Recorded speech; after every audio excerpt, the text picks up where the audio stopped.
Buongiorno a tutti, grazie per l'interesse che dimostrate per questo meeting il cui titolo è La migliore energia per un futuro migliore, il ruolo della ricerca e la nostra responsabilità. Io porgo il saluto a nome dell'Istituto Veneto, che mi ha incaricato di farlo.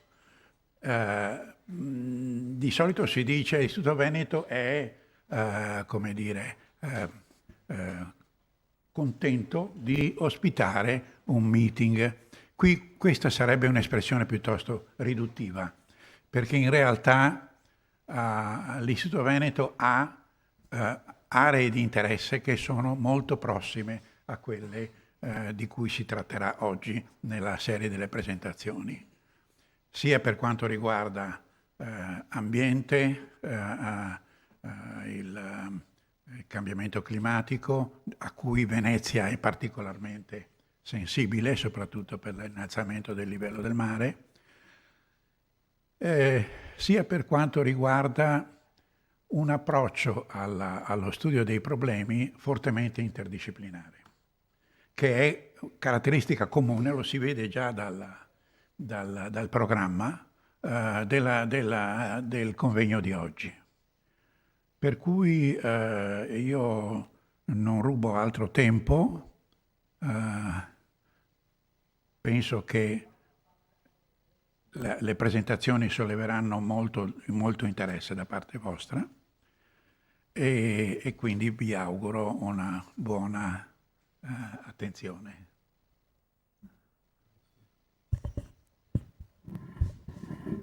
Grazie Renato. Oggi siamo riuniti qui in questa bellissima sala dell'Istituto Veneto a partecipare a un evento di divulgazione di un progetto europeo Pathfinder che si chiama Plankton e che ha praticamente come scopo principale la preparazione di un plankton artificiale per la produzione di ossigeno, di idrogeno o meglio ancora di acido formico a partire da anidride carbonica. Quindi cerchiamo di sviluppare un sistema artificiale che possa produrre acido formico come vettore di idrogeno e quindi andiamo nella direzione di utilizzare l'idrogeno come vettore pulito e l'anidride carbonica come composto di partenza.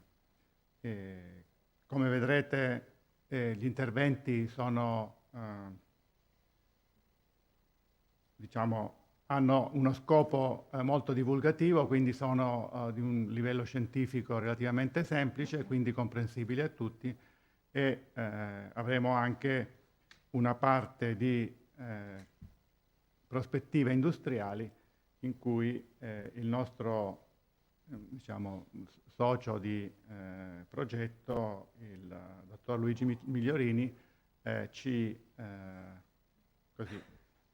mostrerà quali sono effettivamente le prospettive industriali dell'idrogeno e delle sue applicazioni. Direi che possiamo cominciare subito con il programma e partiamo con l'intervento della leader del progetto europeo Plankton, la professoressa Marcella Bonchio, dell'Università di Padova, del INSTM, cioè Consorzio Interuniversitario Nazionale per la Scienza e Tecnologia dei Materiali, nonché socio appena eletto dell'Istituto Veneto di Scienze, Lettere e Arti. Prego Marcella. Aggiungo solo che il professor Prato è appena stato eletto socio effettivo all'interno di quell'istituto, oltre ad essere membro dell'Accademia Gallerie Accademia. Sì.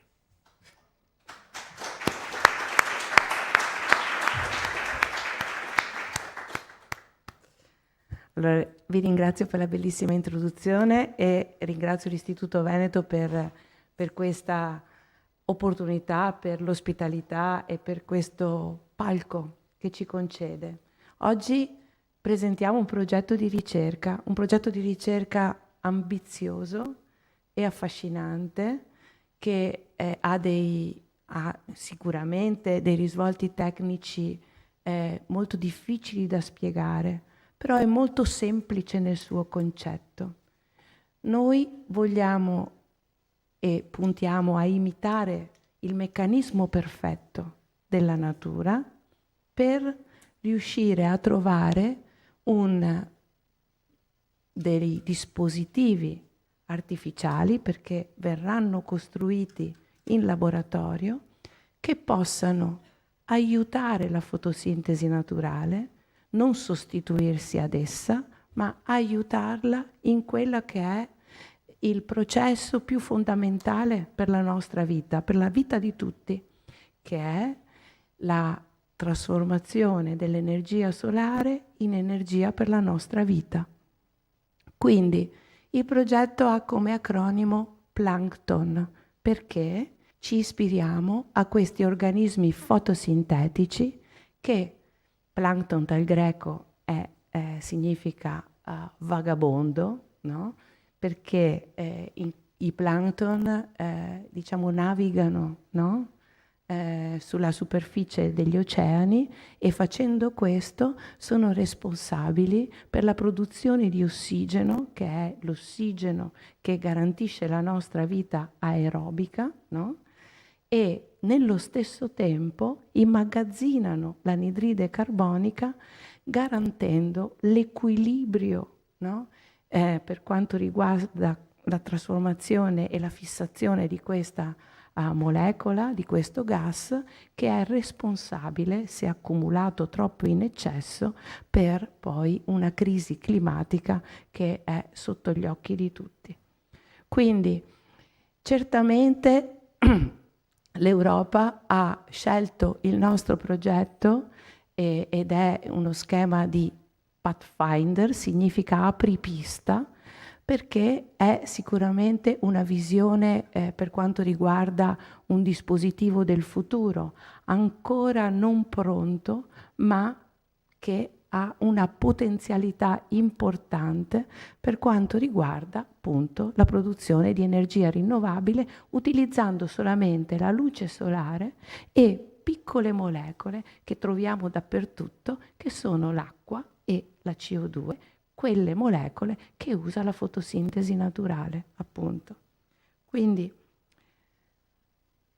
vi presento i partner del nostro progetto, che, come diceva Renato Bozio, è un progetto interdisciplinare, perché è una visione di collaborazione interdisciplinare che può risolvere problemi complessi come questo.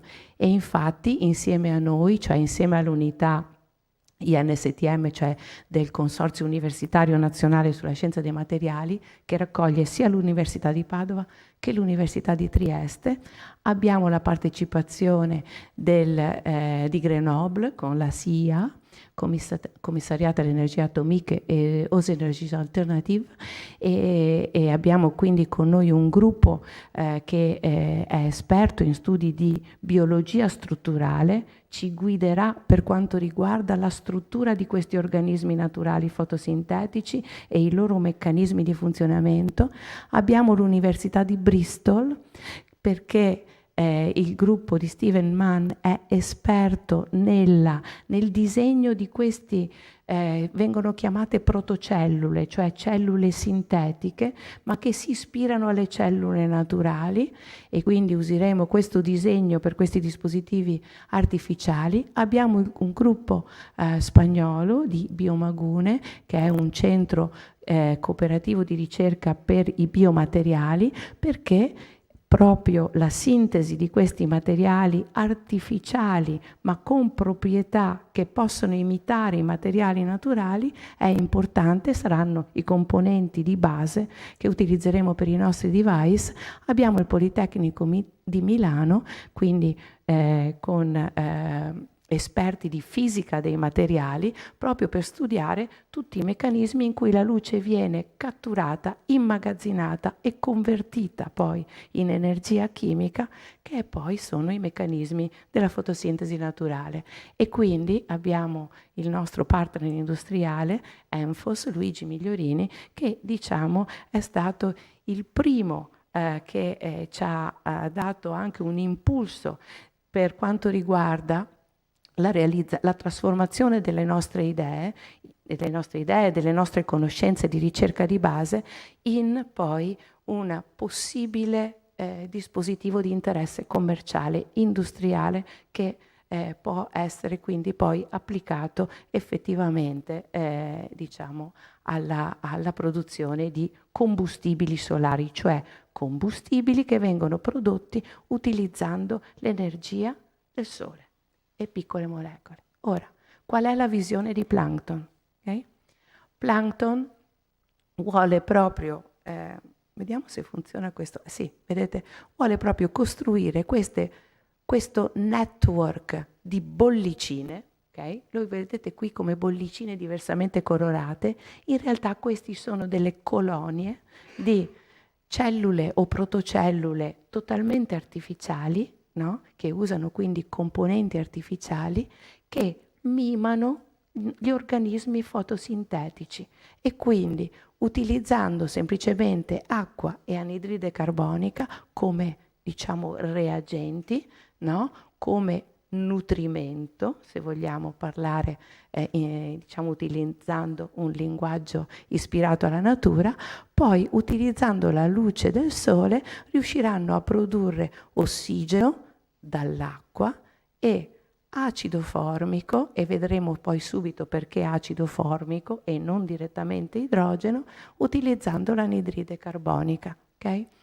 Praticamente queste colonie di protocellule verranno disegnate utilizzando dei materiali disegnati opportunamente per queste due funzioni che lavoreranno in sinergia come nella fotosintesi naturale.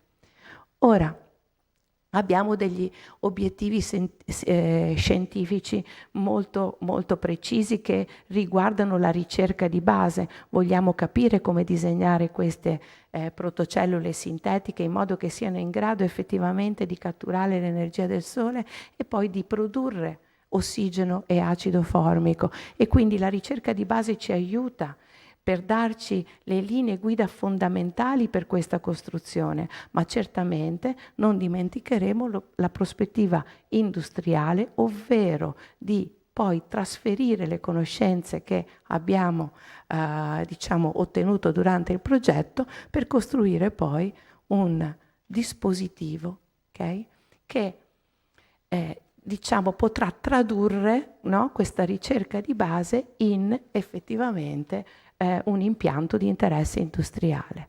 No? Se vogliamo capire qual è proprio l'obiettivo principale, si tratta proprio di un dispositivo, no? Che potrebbe essere, no? un insieme di, come si dice, di canali, di tubi, di comunque diciamo flussi di acqua, no? Dove le nostre particelle che imitano i plankton possono effettivamente utilizzare l'acqua e la CO2 assorbita per poi sviluppare ossigeno e quindi rilasciare ossigeno nell'atmosfera e acido formico, e l'acido formico non è altro che un vettore, cioè un trasportatore di idrogeno liquido, quindi senza i problemi di sicurezza, di trasporto, di immagazzinamento di un gas come l'idrogeno, che poi può con un processo di come si dice, trasformazione, liberare idrogeno on demand. Okay? Quindi quando c'è necessità e dove c'è necessità. Questo, diciamo, questa visione è sicuramente molto diversa e innovativa rispetto alla tecnologia che abbiamo fino a questo momento. Certamente tutti noi siamo abituati ai pannelli solari, no? Che installiamo sui tetti delle nostre case. I pannelli solari riescono con una tecnologia adesso via via sempre più raffinata ed efficiente a immagazzinare, a catturare la luce del sole e a convertirla in energia elettrica. No? E l'energia elettrica è disponibile sempre quando splende il sole, ma non quando, diciamo, la fase luminosa finisce, cioè durante la notte. No? I dispositivi fotosintetici vanno oltre il pannello fotovoltaico perché permettono di immagazzinare l'energia solare, no? In quello che viene chiamato un combustibile, cioè molecole ad alta energia ricavate dall'energia della luce solare che possano poi rendere e ritornare e ridare energia come combustibili e quindi come vettori, per esempio, di trasporto e comunque di energia anche quando la luce del sole non è disponibile, no? Quindi durante la notte o comunque in condizioni di non irraggiamento continuo. Ora, rispetto alla tecnologia che abbiamo disponibile fino adesso, perché la visione del plankton viene considerata radicalmente innovativa? Perché mentre dai pannelli fotovoltaici agli elettrolizzatori, che adesso sono anche commerciali per scindere l'acqua in idrogeno e ossigeno, abbiamo sempre bisogno di elettrodi e di cavi elettrici, quindi di queste connessioni elettriche che permettono effettivamente di, come si dice, avere tutta una rete elettrica di distribuzione dell'energia. Ma non è quello che fa la natura. La natura usa questi organismi fotosintetici che sono totalmente senza fili. Okay? Questo è un dispositivo sarebbe un dispositivo molto più semplice. Okay? E a livello artificiale può essere sviluppato seguendo effettivamente le linee guida dalla natura, ma non con gli stessi materiali che usa la natura, perché la natura è fragile nei suoi materiali e nei suoi biomateriali e gli organismi fotosintetici, la foglia verde, per riuscire a trasformare piccole molecole come l'acqua e la CO2 in ossigeno e in poi nutrimento, carboidrati, no? Fa lavorare le proteine, i biomateriali che costituiscono, no, questi organismi naturali in processi chimici che sono altamente pericolosi per gli stessi materiali della foglia e degli organismi fotosintetici, al punto che, no, ogni mezz'ora il meccanismo, per esempio, di produzione dell'ossigeno, che è proprio al cuore del meccanismo della fotosintesi, deve ripararsi e autoripararsi ogni mezz'ora. Anche in tempi più brevi dipende dalla radiazione luminosa. A livello artificiale noi non possiamo permetterci questi meccanismi di autoriparazione. Immaginate di dover sostituire il pannello solare ogni mezz'ora. È impensabile, sarebbe assolutamente antieconomico e non proponibile. Quindi il disegno del plankton e quindi di questo sistema totalmente senza cavi, okay? Che permette di costruire queste protocellule sintetiche, questi organelli sintetici che poi lavorano in sinergia per produrre ossigeno e acido formico, deve essere costruito con materiali molto più robusti e quindi che possono avere una durata operativa di interesse industriale e commerciale. Okay. Questa è la sfida che ci proponiamo in questo progetto. No? È una sfida che ha anche, che ci permetterà anche di capire effettivamente dal punto di vista della ricerca di base quali sono, no, gli elementi più importanti e i meccanismi più importanti da mettere a punto, da ottimizzare in questo processo, e in questi studi sicuramente, no, avremo anche delle indicazioni che ci faranno capire meglio anche i meccanismi naturali, no? E diciamo, come risultato preliminare volevo semplicemente farvi vedere che, no, nei laboratori di Trieste e in collaborazione con i materiali di Padova abbiamo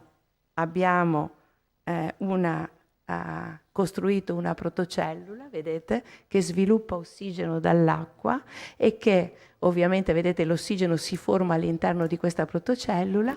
Eccola qui, questa è l'ossigeno che si è sviluppato e siccome è un gas che si sviluppa, porta la protocellula a galleggiare fino alla superficie dell'acqua. Quindi diciamo che siamo fiduciosi e anche emozionati di cominciare una ricerca così bella e così importante per noi, che ci porterà a collaborare con i gruppi che hanno competenze interdisciplinari e diverse da noi, e dobbiamo sicuramente questa ricerca al lavoro dei nostri giovani ricercatori che sono entusiasti e dedicati al progetto e che io ringrazio, okay, per il loro dedizione, e ringrazio tutti voi per essere presenti a questo simposio che farà il punto su alcune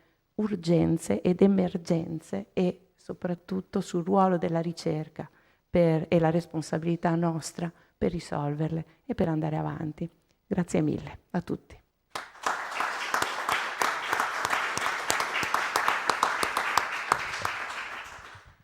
Grazie Marcella. Grazie Marcella.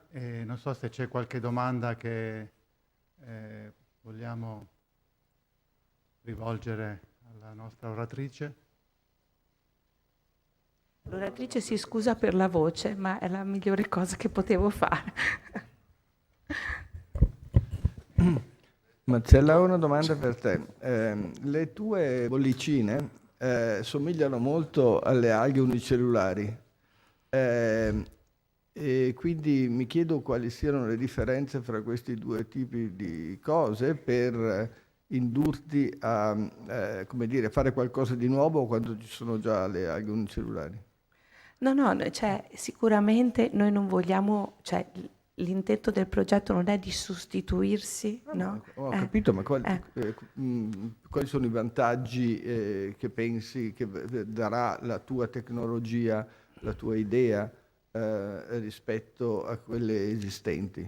E diciamo che la bollicina che noi creiamo, che è composta, no, di diversi materiali funzionali ai meccanismi, sarà una bollicina modulabile, cioè potremo scegliere, no, la composizione di queste protocellule in modo da registrare, no, per esempio la velocità di formazione di ossigeno rispetto a, no,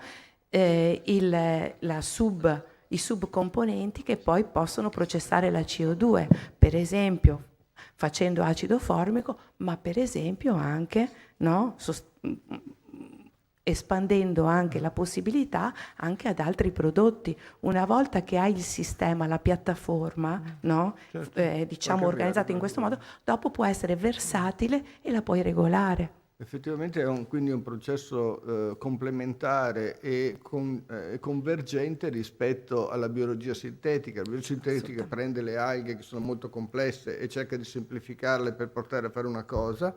Voi partite ab inizio e da qualche parte ci incontreremo. Esattamente quello, e con materiali che però possano resistere a uno stress, come si dice, industriale, no? Anche importante. Benissimo, grazie. Grazie della domanda, Roberto. Sempre... Io ho una domanda sempre al professoressa Bonchio. Già ieri avevo accennato, però nella vita di una scienziata, ma poi la stessa domanda la possiamo fare al professor Prato. qual è il grado di eccitazione raggiunto dopo aver visto quello che si succedeva con il quantosoma e ieri poi avevamo fatto la stessa domanda. Cioè, da 1 a 10, che grado di soddisfazione può avere uno scienziato quando vede una cosa così? E non abbiamo ancora il numero finale, ok?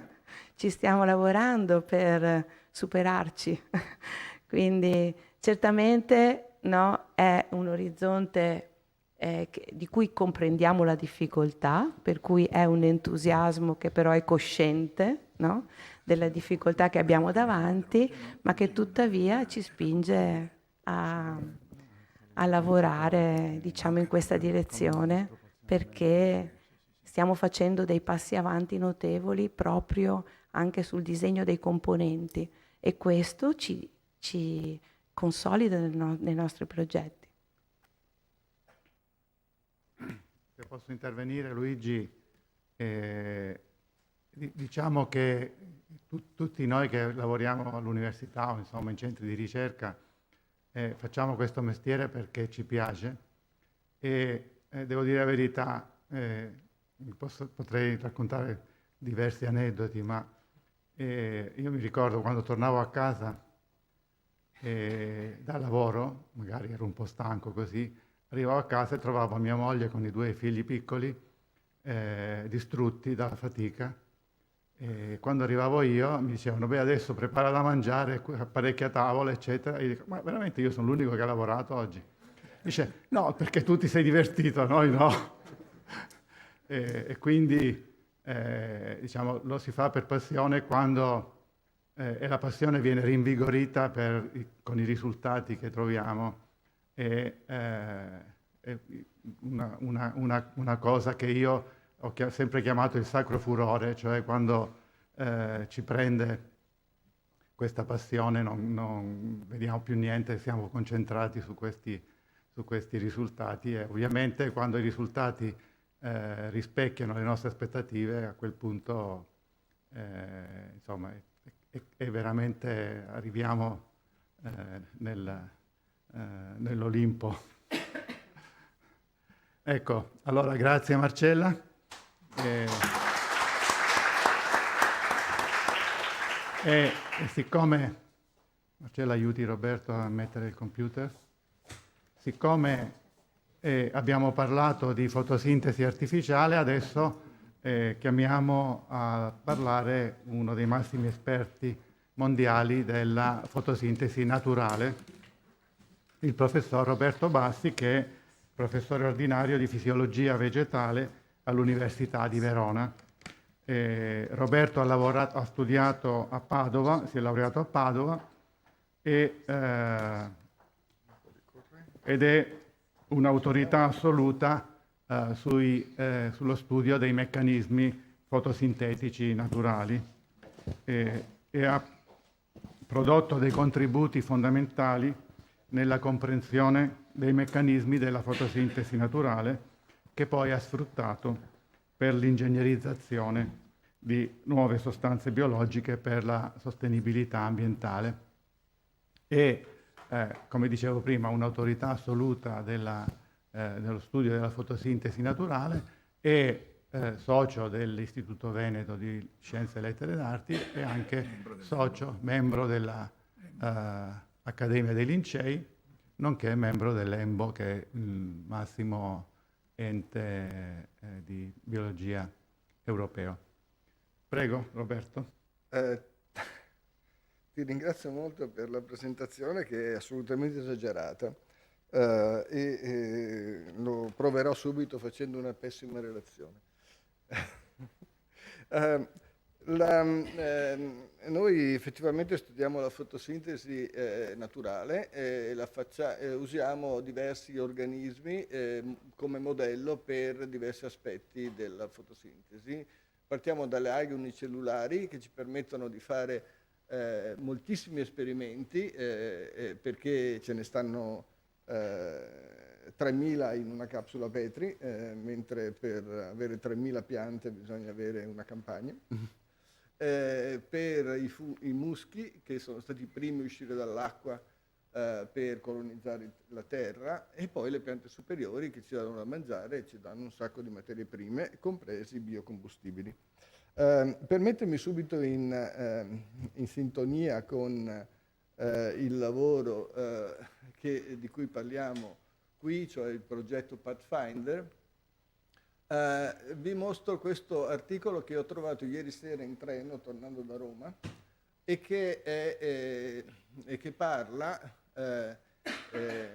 su Nature Energy, in cui hanno ingegnerizzato un'alga unicellulare, Chlamydomonas reinhardi, la stessa che usiamo noi per i nostri esperimenti, per usare acido formico e quindi crescere molto più in fretta, in maniera mixotrofa, si dice, avendo l'energia del sole, ma anche l'energia riducente che deriva dall'acido formico stesso. Quindi una sorta di crescita che può essere benissimo interfacciata quindi con i pannelli solari oppure con le bollicine della professoressa Bonchio, e penso che questo è stato il primo lavoro che ha mostrato quali siano le vie metaboliche in grado di assimilare e utilizzare l'acido formico, che penso che sia un lavoro fondamentale che darà origine, che aiuterà a fare una sintesi fra la ricerca chimica e la ricerca biologica. Ma veniamo un attimo a vedere, torniamo un attimo alla chimica per poi arrivare alla fine alla biologia della fotosintesi. La chimica, sapete tutti, è indispensabile allo sviluppo sociale e economico. Abbiamo la chimica ci dà i combustibili che utilizziamo, ci dà i pesticidi senza cui non riusciremo a mangiare, i polimeri, i fertilizzanti, i farmaci, insomma un sacco di cose. Ha anche dei problemi, e questi problemi sono dovuti al fatto che durante i processi chimici, soprattutto nelle fabbriche, ci sono fenomeni di inquinamento sempre minore, ma comunque sempre presenti, e soprattutto si accumulano prodotti chimici nell'ambiente che non sono sempre né piacevoli da vedersi né utili e salutari per gli organismi che ci vedono. Ma da dove arrivano tutte queste sostanze chimiche? Beh, effettivamente le prime sorgenti di sostanze chimiche sono state le piante. Vi ricorderete in particolare non solo i composti organici, ma anche quelli inorganici, all'inizio sono stati spesso ricavati dalle piante e quindi le piante sono in grado di stimare, di produrre, si stima circa 200.000 composti organici. Che cosa se ne fanno di 200.000 composti organici le piante? Essenzialmente li usano come comunicazione. Siccome non stanno fermi in un posto e non possono scappare né possono inseguire la preda, si organizzano chimicamente, attraggono le loro prede, le piante carnivore per esempio, oppure i loro impollinatori attraverso sostanze chimiche attraenti e si difendono dai predatori producendo tantissime sostanze chimiche che agiscono nel metabolismo dei predatori stessi, bloccandoli. Vi faccio alcuni esempi molto semplici. L'LSD che dà allucinazione a chi mangia la pianta, non la rende più in grado di predare molto facilmente, ma l'aspirina, il cannabinolo, la digossina che dà il batticuore ai cervi che mangiano il trifoglio, per esempio, no? Addirittura praticamente gli ormoni per le pillole anticoncezionali una volta erano fatti chimicamente, adesso li estraggono da un trifoglio del Nicaragua che li usa per controllare la popolazione dei cervi che mangiano il trifoglio stesso. Quando i cervi la brucano troppo producono questa sostanza e controllano la riproduzione dei cervi stessi. Beh, ma queste cose sono abbastanza conosciute e hanno dato origine diciamo, a molta della biologia presente.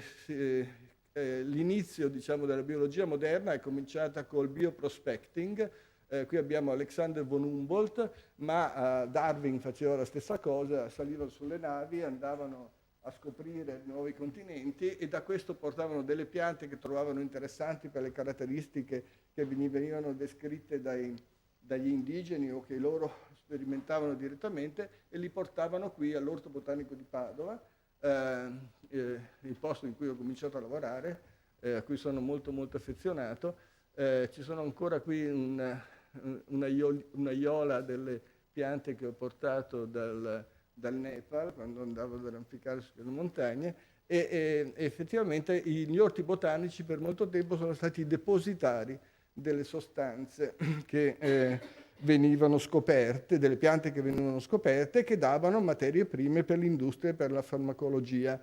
In effetti un esempio di questo è la gomma. La gomma è un isoprenoide, un polimero dell'isoprenoide importantissimo per quanto riguarda lo sviluppo industriale. Ci sono state fatte guerre per la gomma.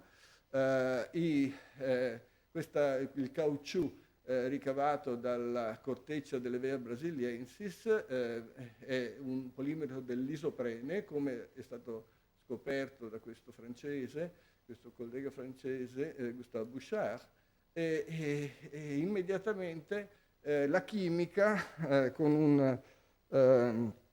ha copiato, diciamo così, questo sistema naturale usando non tanto lontano da qui, a Ferrara, Giulio Natta nel 1938 fece qualcosa di molto simile al polimero dell'isoprene usando il polipropilene, quello che chiamiamo Moplen, che gli fruttò il premio Nobel e diede origine a tutte le materie organiche. Allora, qual è la differenza fra fare chimica e fare biologia? Beh, effettivamente qualche differenza c'è. La chimica si presta molto ai cambiamenti di scala, si possono fare tante cose semplicemente ampliando la reazione chimica che si fa in laboratorio. La biologia un pochino meno, vediamo perché. Allora, come esempio ho scelto la sintesi di Haber-Bosch, fondamentale per la produzione di fertilizzanti, la fissazione dell'azoto atmosferico e la sua riduzione ad ammoniaca. Senza di questo non mangeremo su questo pianeta.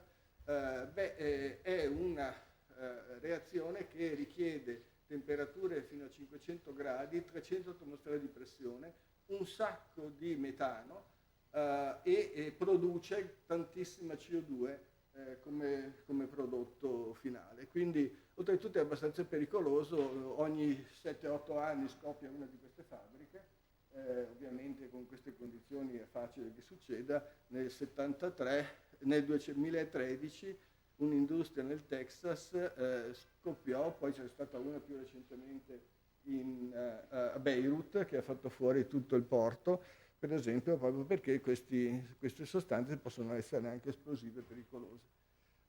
Allora, cosa fanno le piante? Fanno la stessa cosa, esattamente la stessa reazione. Attraverso un enzima che si chiama nitrogenasi prendono azoto atmosferico, elettroni, riducono l'azoto atmosferico a fare anacatale. Lo fanno in particolare i rizobi che stanno nelle radici delle leguminose. La reazione è la stessa, però non si produce CO2, non si usa una quantità di energia spropositata e le piante e anche i prodotti conseguenti da questa reazione diciamo così, vengono riciclati dal resto del metabolismo e non producono scorie. Quindi effettivamente sembrerebbe il paese di Bengodi fare la sintesi biologica, però effettivamente ci sono dei problemi. I problemi sono che gli organismi, oltre a produrre questa cosa, fanno un sacco di altre cose, devono vivere e la percentuale di prodotto è estremamente limitata. Si richiede una quantità di informazione sul genoma, sull'enzimologia che è molto più complessa e quindi effettivamente ci è voluto molto più tempo per decifrare queste cose in biologia che non in chimica. La chimica è nata 150 anni fa, circa 200, e adesso qualcuno ha parlato anche di fine della chimica perché si era capito tutto, adesso non è tanto vero, però effettivamente ha avuto uno sviluppo pazzesco, mentre la biologia è cominciata molto prima con i naturalisti e ancora ne ha di strada prima di arrivare ad essere completamente utile all'umanità. Quindi come si fa a addomesticare gli organismi? Beh, effettivamente si deve passare attraverso i loro geni. Quando si trova una sostanza, questo è il papavero, che ha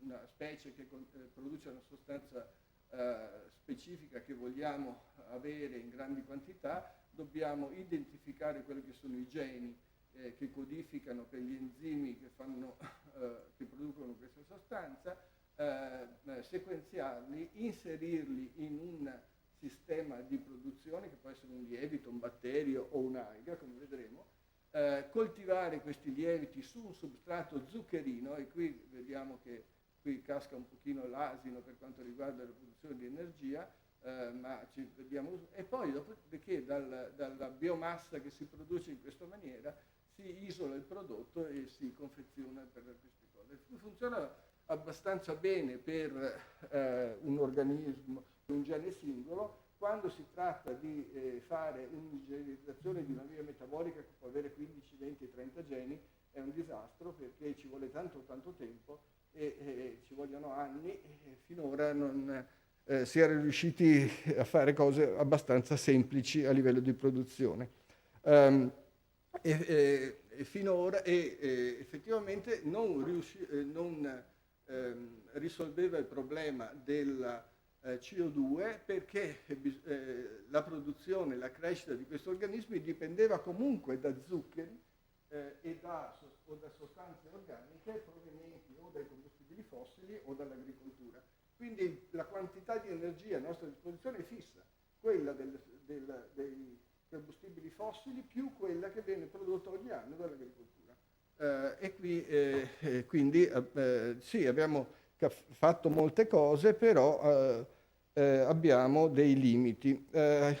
Alcuni di questi limiti sono stati superati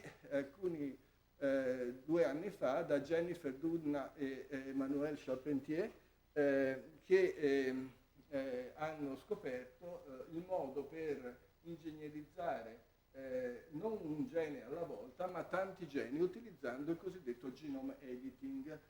Quando Jennifer stava sviluppando questo processo assolutamente rivoluzionario per tutti i biologi molecolari, ero a Berkeley come visiting professor e ci vedevamo ogni martedì discutendo di queste cose, e io subito sono stato folgorato da queste cose e mi sono messo immediatamente a trasferire queste tecnologie che Jennifer applicava ai batteri e alle cellule umane o animali, alle piante e alle alghe unicellulari, e cosa che continua a fare adesso con molta... Cosa succede? Succede che attraverso questo enzima che si chiama Cas9, una nucleasi che taglia, ma non a caso come fanno le nucleasi in una sequenza particolare, ma ha una guida, e sintetizzando questa guida si può andare nel genoma, la cui sequenza ormai è conosciuta, e tagliare in un posto giusto, evidentemente poi sostituendo questa sequenza con un'altra sequenza del nostro piacimento che mettiamo lì dentro.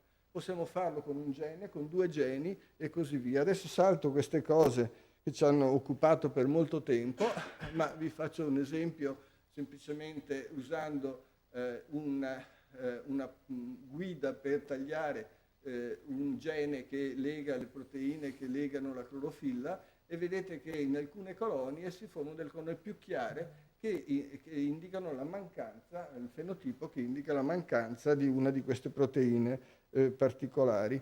Addirittura siamo arrivati adesso a veramente distillare il meglio che riusciamo. Siamo riusciti in queste alghe unicellulari a colpire contemporaneamente 9 geni assolutamente simili, quindi molto difficili da distinguere l'uno con l'altro, con un'unica trasformazione, mentre questo ceppo qua è completamente privo di 9 geni omologhi, e che ci permetterà poi di fare quello che stiamo facendo, di ingegnerizzare le proteine che assorbono la luce per risintetizzarle con maggiore efficienza.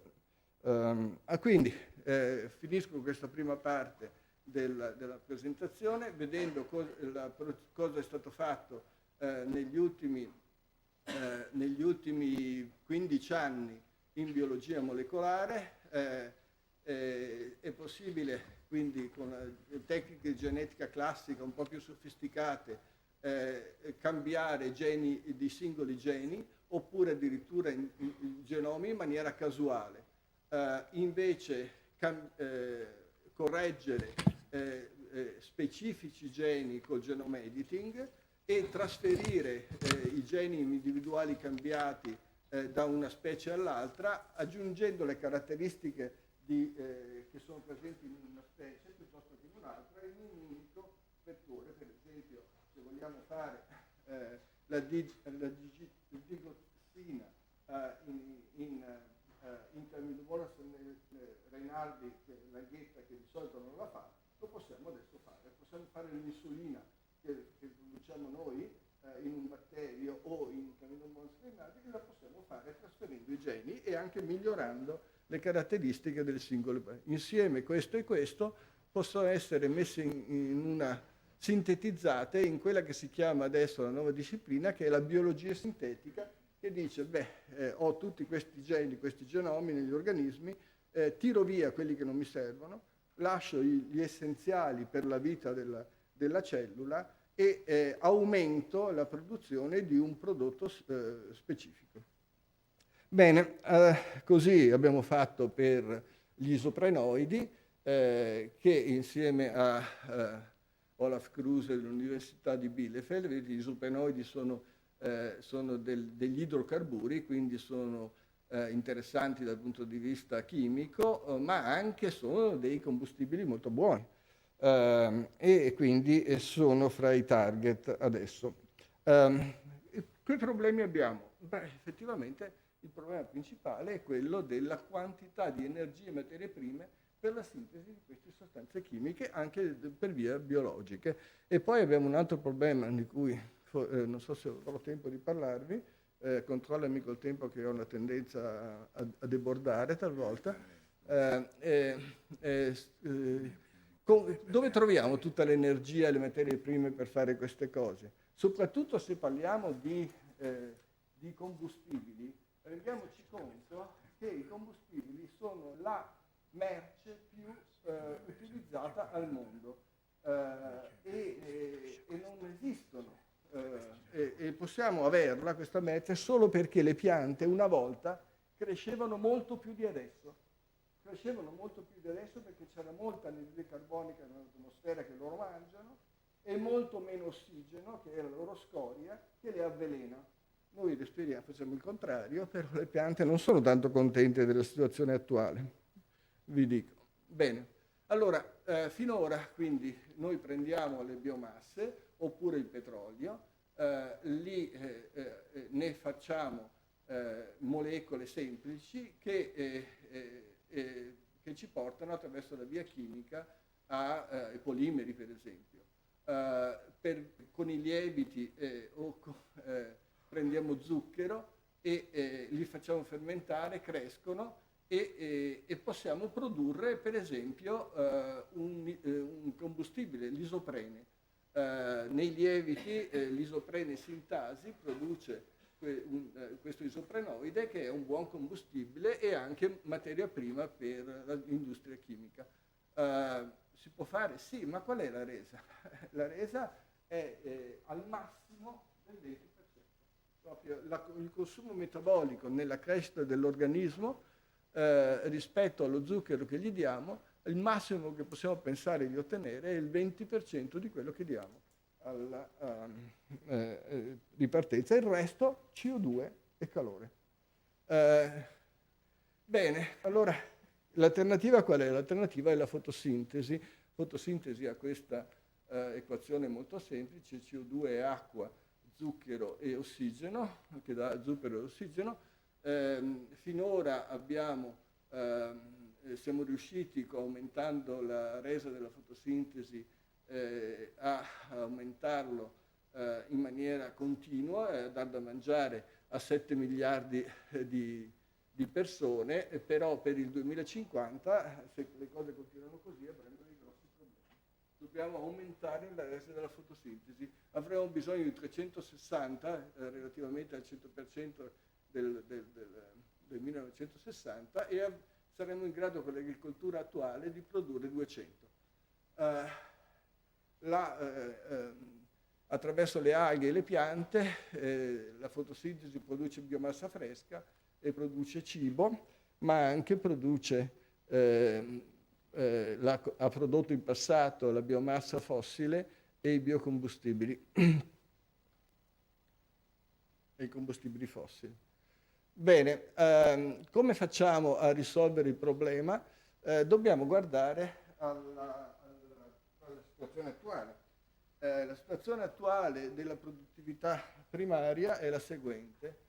Vedete che abbiamo circa 6 gigatonnellate di alghe nel mare e 470 gigatonnellate di biomassa nella terra, di cui 12 nei campi coltivati e 458 nelle foreste. Perché questa differenza? Perché la produttività è molto diversa. Le alghe producono tantissimo, ma vengono mangiate subito, 48% della produttività principale e 52% nella produttività terrestre. Quindi potenzialmente le alghe sono molto buone a produrre, però sono limitate nella crescita. Ho dei problemi qui.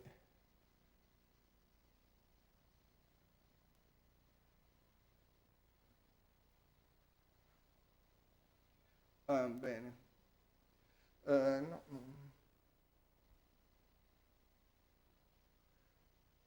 Quindi effettivamente se noi l'isoprene sintasi, uno di questi geli, li mettiamo in una pianta, possiamo produrre direttamente dall'energia del sole e dalla CO2 il prodotto energetico, l'isoprene, e distillarlo, che esce dalle alghe perché è un prodotto volatile, condensarlo e imbottigliarlo. Questo è il caso più semplice. Come possiamo invece aumentare la quantità di biomassa che produciamo, la produttività generale? Questo è il problema principale essenzialmente. Al momento abbiamo abbastanza per mangiare, ma non abbiamo abbastanza per fare energia. Quindi dobbiamo aumentare la resa della fotosintesi.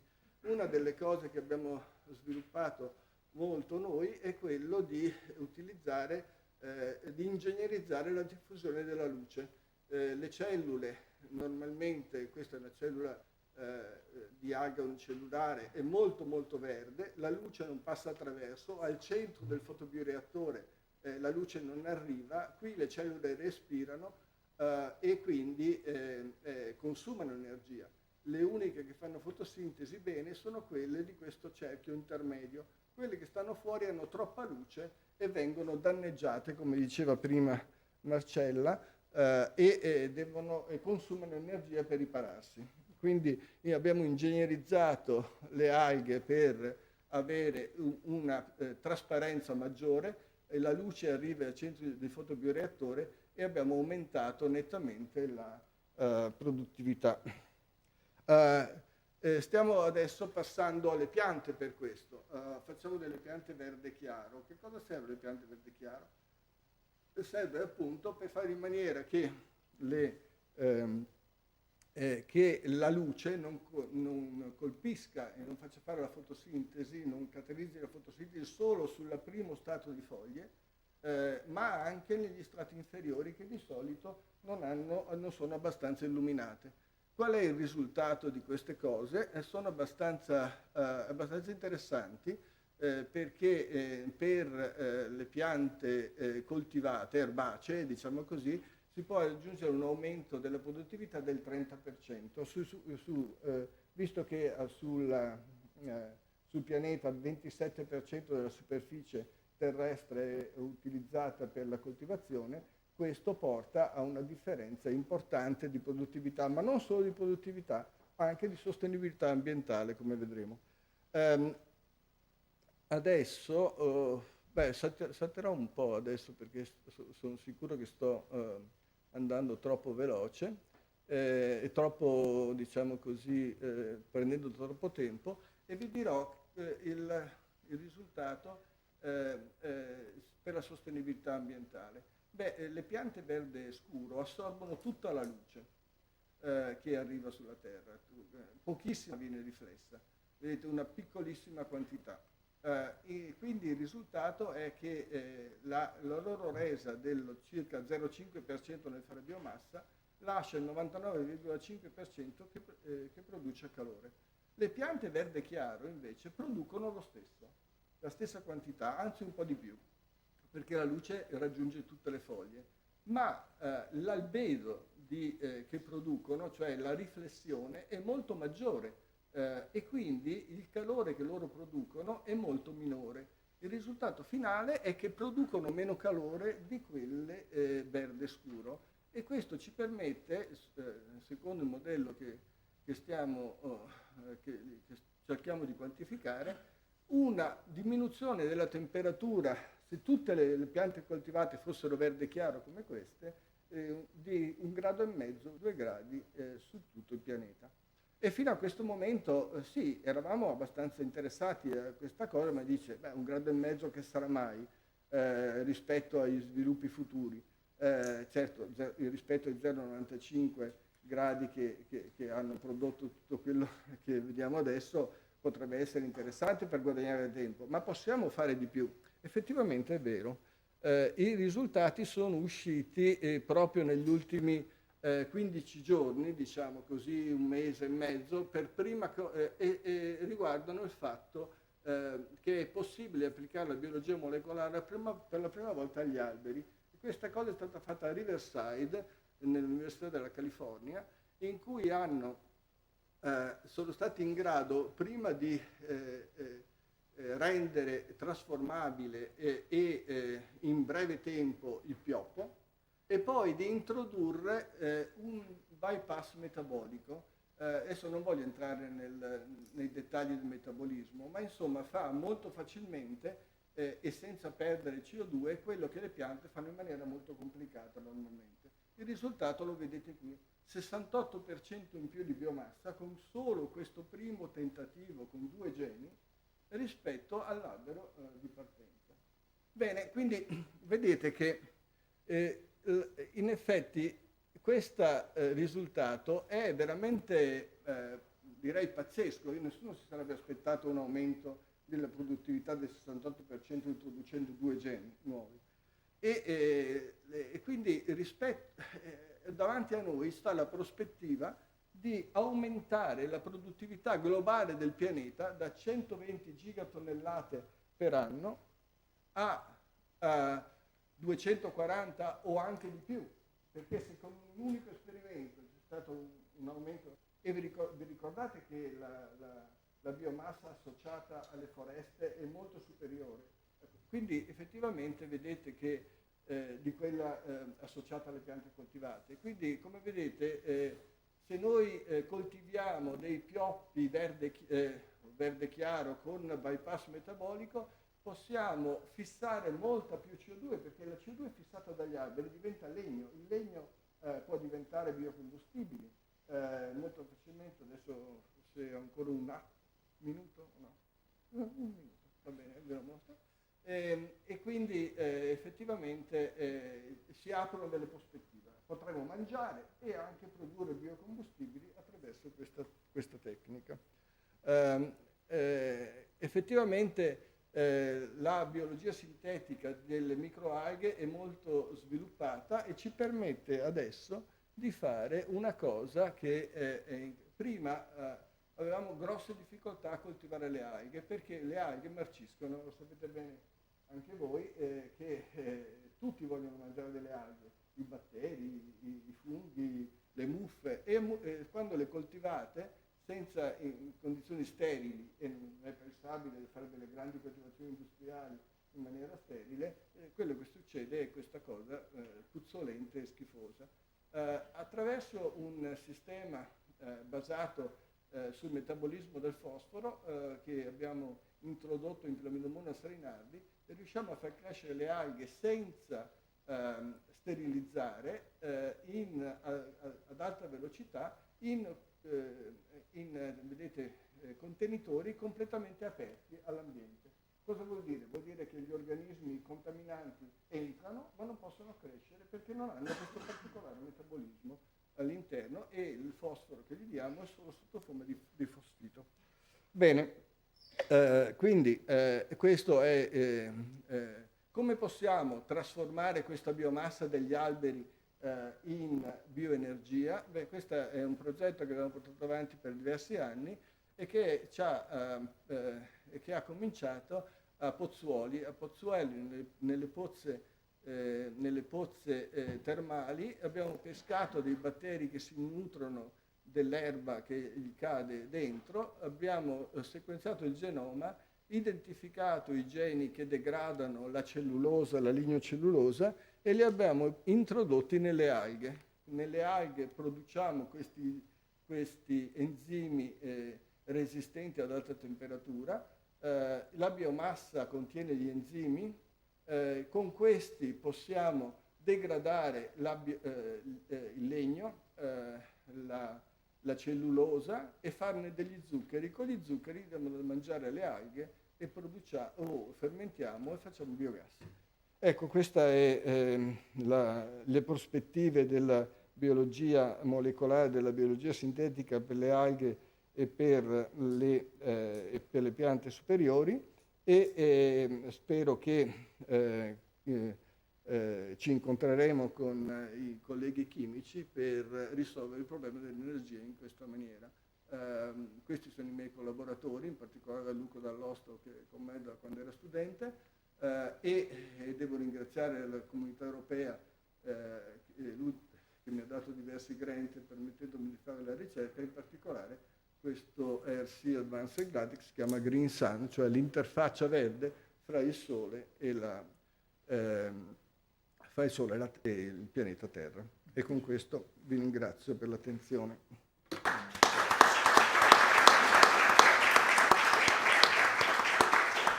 Grazie Roberto. Dobbiamo quindi cominciare ad abituarci all'idea di vivere in un mondo più verde chiaro. Non so se c'è qualche domanda. Pierangelo?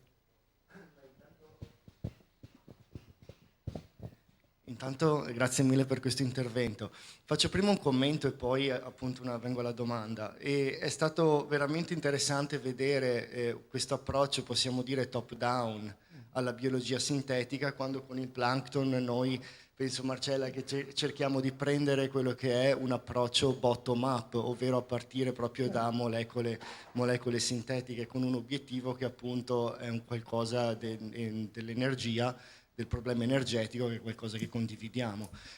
Per quanto riguarda questo approccio vostro top down, mi chiedevo se poteva fare un commento sulle eventuali problematiche che possono sorgere nel ingegnerizzare questi alberi o anche microorganismi, che per poi doverli comunque rilasciare in un ambiente, in un ecosistema, per fargli fare quello che vogliamo e ottenere materiali e energia da loro. Beh, devo dire che se incontro l'autore di questo romanzo di fine Ottocento, Frankenstein, lo prendo a sberle, perché effettivamente ha introdotto questo concetto della paura del nuovo che non esisteva prima. Cioè, fino a poco tempo fa noi vedevamo il progresso, vi ricordate 20.000 leghe sotto i mari, Jules Verne e così via.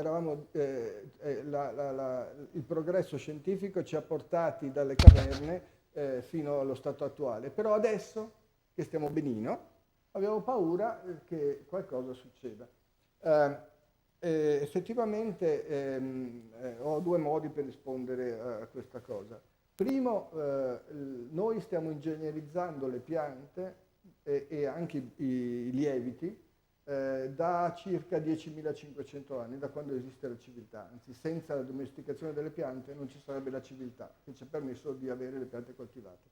E stiamo facendo la stessa cosa con la biologia molecolare e con la genome editing che abbiamo fatto per questi 10.500 anni.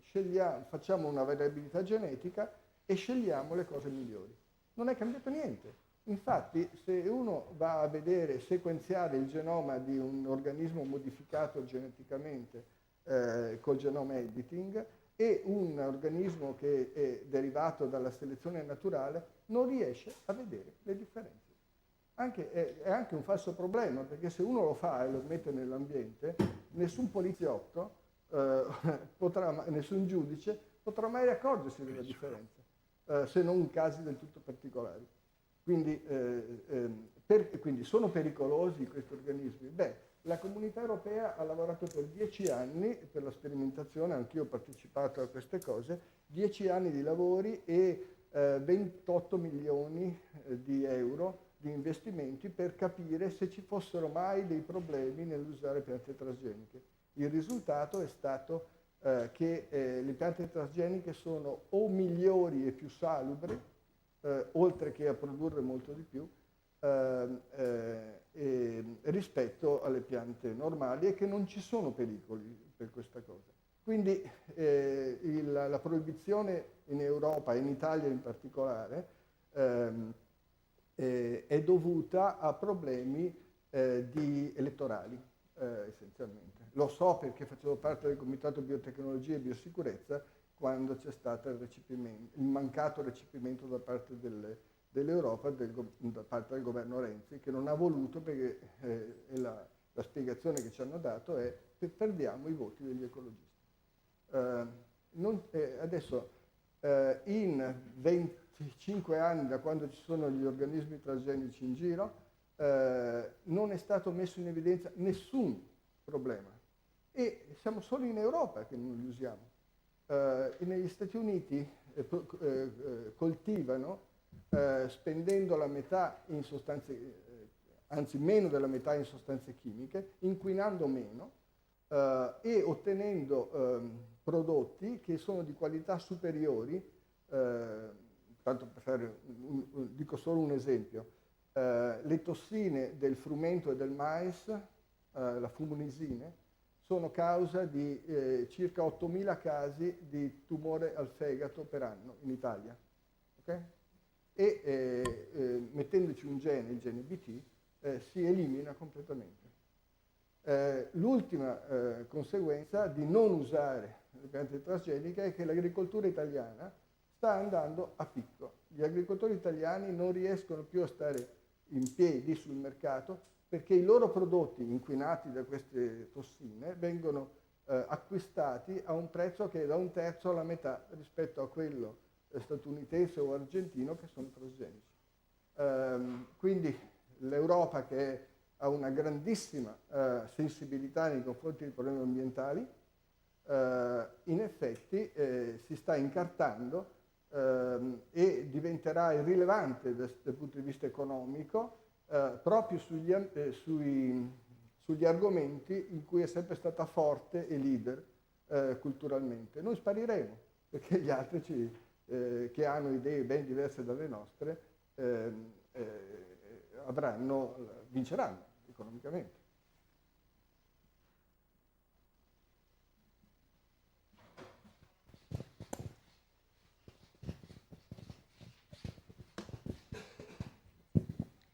Grazie per l'interessantissima talk. Nel momento in cui queste piante andranno inserite in un ambiente non controllato, pensa che andranno a sostituirsi alla pianta wild type, quindi quella non ingegnerizzata? Andranno in competizione e ne usciranno vincitrici o andranno a convivere?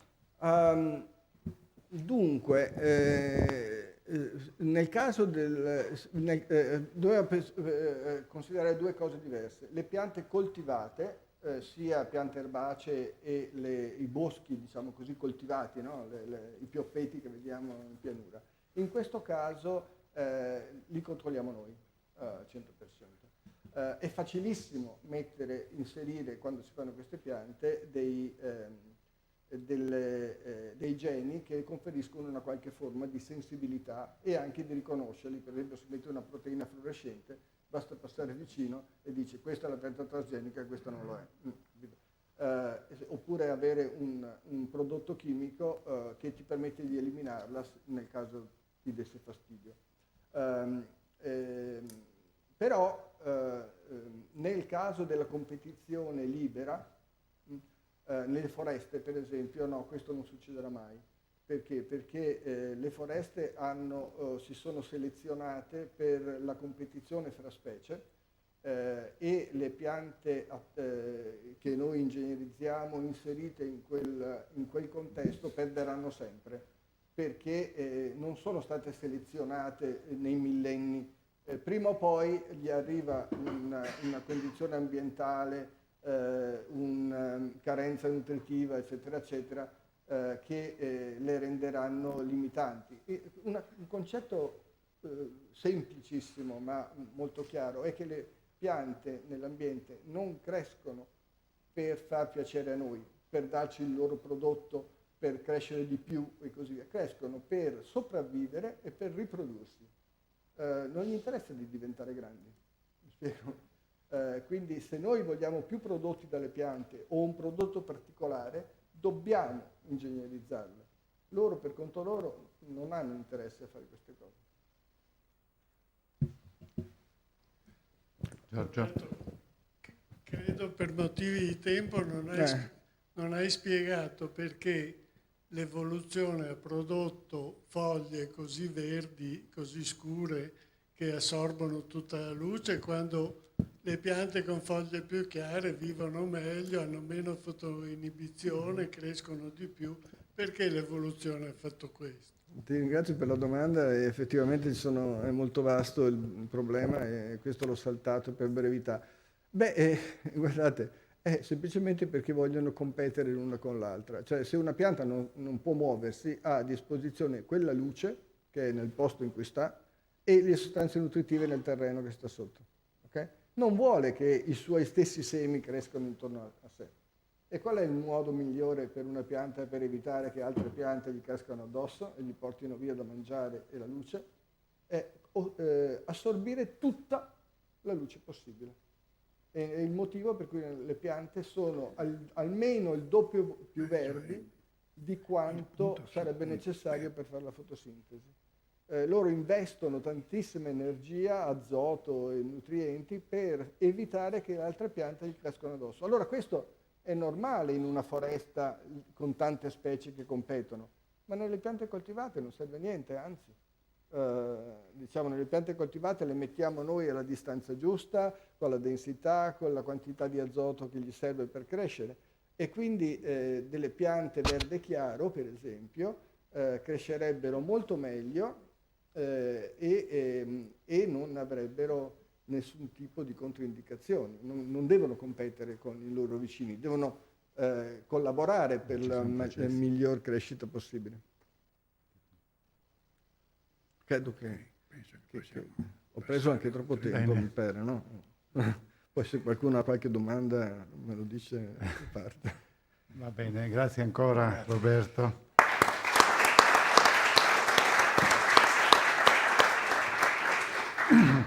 Adesso passiamo alla risposta della chimica alla biologia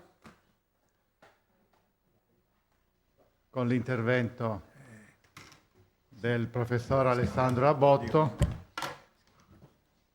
che è professore ordinario di chimica organica all'Università di Milano Bicocca. Alessandro è milanese di origine e ha studiato all'Università di Milano, alla Statale, e poi è stato all'Università di California Berkeley come postdoc e poi ha fatto tutta la sua carriera all'Università di Milano Bicocca. Alessandro è specializzato nella sintesi di composti per diciamo, uso in energia, come per esempio molecole che possono essere utili nello studio di diciamo, strumenti fotovoltaici, e è sempre stato appassionato anche di divulgazione, ha scritto libri, ha scritto molti articoli, e quindi oggi ci parlerà in maniera divulgativa del ruolo della chimica nella transizione energetica, un tema a cui, che ci interessa molto, soprattutto a noi chimici. Prego Alessandro. No. No. Non è acceso. Adesso è acceso. Sì, Okay. adesso sì. Sì, allora grazie Maurizio, Renato, Marcella per avermi invitato. E il titolo è quello, no? Crisi climatica e transizione energetica, perché ovviamente sono strettamente connesse. E qual è il ruolo della chimica, ma soprattutto io vorrei anche farvi capire qual è il ruolo di ciascuno di noi oggi, cioè non domani, ma proprio oggi stesso, cosa possiamo fare. Allora, quando si parla di energia è un argomento talmente ampio che ci vorrebbero secoli per parlarne, però in realtà se noi andiamo a vedere quanta energia, come la consuma l'uomo oggi, no? In che modo, in realtà possiamo classificarla in 3 grandi categorie molto semplici: riscaldamento per uso industriale, per uso residenziale, elettricità e trasporto, grosso modo in quelle percentuali. Il riscaldamento è quello che prende quasi la metà di tutta l'energia che consumiamo. Ecco, allora io adesso sono andato a vedere un po' di date, sono andato a vedere di tutta questa energia che noi sfruttiamo, qual è quella pulita. E qui le cose incominciano ad andare un pochettino maluccio, perché vedete, riscaldamento, che è metà dell'energia che consumiamo, solamente il 10% proviene da fonti pulite. Molto meglio va con l'elettricità. È circa un terzo, in Italia siamo ancora meglio, oltre il 40%, e le prospettive sono in continuo miglioramento. Per il 2030, ad esempio in Italia, si punta ad arrivare al 72%, e poi il 2050 al 100%, quindi abbastanza bene. Il problema lo vedete lì, col trasporto, solamente il 3%, cioè niente, proviene da fonti pulite. Cioè il trasporto è quello che oggi è il problema principale nel campo dell'energia. Se poi andiamo a vedere la percentuale di elettricità pulita che viene utilizzata nel trasporto, praticamente 0%, nulla. E questo si riflette nelle emissioni di gas serra in maniera grosso modo lineare. In particolare, appunto, il trasporto rende conto di circa un quarto di tutte le emissioni di gas serra. Di quella parte, il 20% del totale, cioè 3/4 della parte relativa al trasporto, proviene dal trasporto su terra, principalmente automobili, cioè quello che noi utilizziamo ogni giorno. E vedete quel grafico lì a destra, in cui si vede che tutti i comparti negli ultimi anni, negli ultimi 30 anni, hanno portato una diminuzione o al più un non aumento delle emissioni di CO2, tranne il trasporto. Cioè, proprio laddove noi possiamo intervenire ogni giorno con le nostre scelte, è quello che va di gran lunga peggio. Cioè, anziché andare nella direzione giusta, stiamo andando, vedete, ostinatamente e convintamente nella direzione contraria. Peggioriamo sempre più. E questo è un bel problema. Tanto per darvi un'idea, ogni automobile a benzina o a diesel emette tutta quella quantità di tonnellate di CO2 all'anno, molto più del peso della stessa automobile. Per rendervi conto, se noi vogliamo andare incontro agli obiettivi della Comunità Europea, li conoscete tutti, no? Net Zero Emission, emissioni nette zero per il 2050, se vogliamo continuare a utilizzare un'automobile a benzina e diesel, ci dovremmo portare dietro, per compensare la CO2 emessa, un campo da calcio regolare pieno di conifere, diciamo di livello standard, non di quelle super assorbenti, di livello standard tutto il tempo, all the time, cioè tutto il tempo ci andiamo a portare dietro questo campo da calcio pieno di una foresta per compensare le nostre emissioni. Questo vi dà l'idea di quanto ciascuno di noi, un'automobile, emette quando la guidiamo. Allora voi tutti conoscete che il risultato è l'incremento della CO2, ormai questo lo sanno tutti. A me piace invece far vedere gli effetti attraverso questo grafico. È un grafico non banale che ha fatto l'Università di Leuven in Belgio. Cioè loro sono andati a vedere gli eventi estremi meteorologici di temperatura capitati negli ultimi anni. Li sono andati proprio a registrare in maniera molto meticolosa e precisa. E vedete che effettivamente qualche cosa negli ultimi decenni è successo, cioè non è solamente una chiacchiera da bar, non ci sono più le stagioni di una volta, che tempo tropicale, no, è proprio un dato scientifico. Cioè i dati estremi sono in fortissimo aumento, Lo percepiamo tutti i giorni, ma questo è l'unico dato che è riportato in letteratura che lo rappresenta abbastanza bene. E il risultato che noi possiamo avere, questi sono dei rendering, non vi preoccupate, è che possiamo avere una stagione tropicale molto lunga, ad esempio in Piazza San Marco, con i tavolini quindi deserti perché le persone non possono neanche stare fuori, oppure avere Piazza del Duomo a Milano inondata. Allora uno dice, vabbè, questo è un rendering, sarà vero, non sarà vero. Queste sono delle foto che io ho scattato 2 anni fa a Milano, vicino alla mia università, non molto lontano dal centro, dopo un violentissimo temporale tropicale, quasi mai visto a Milano, che invece ormai adesso è diventato ordinario. Cioè noi tutte l'estate abbiamo un tempo tropicale a Milano, ormai siamo abituati ad avere queste inondazioni che io non ho mai visto in tutta la mia gioventù. Quindi qualche cosa evidentemente sta succedendo e dobbiamo capire se vogliamo fare qualche cosa oppure andare avanti con questo trend. Allora qui la politica qualche cosa ha capito alla fine, ci ha messo un po' di tempo, però i nostri amministratori europei hanno detto, beh, insomma, il trasporto è il problema, dobbiamo intervenire. E allora hanno imposto queste riduzione del 55% entro il 2030 dalle macchine e anche le furgoncine, poi 0%, se ne è parlato proprio in questi giorni, entro il 2035. Proprio pochissimo tempo fa, il 28 marzo, i paesi europei, i ministri dell'energia europei, hanno approvato in via definitiva questo protocollo, con il voto contrario della Polonia e il voto astenuto dell'Italia, della Bulgaria, della Romania, su cui non commento. Ecco, quindi vabbè, questo è il risultato e l'idea è proprio quella appunto di andare verso la decarbonizzazione. Come possiamo farlo? Essenzialmente attraverso 4 strategie, che sono quelle che vedete qui, poi ce ne sono anche altre.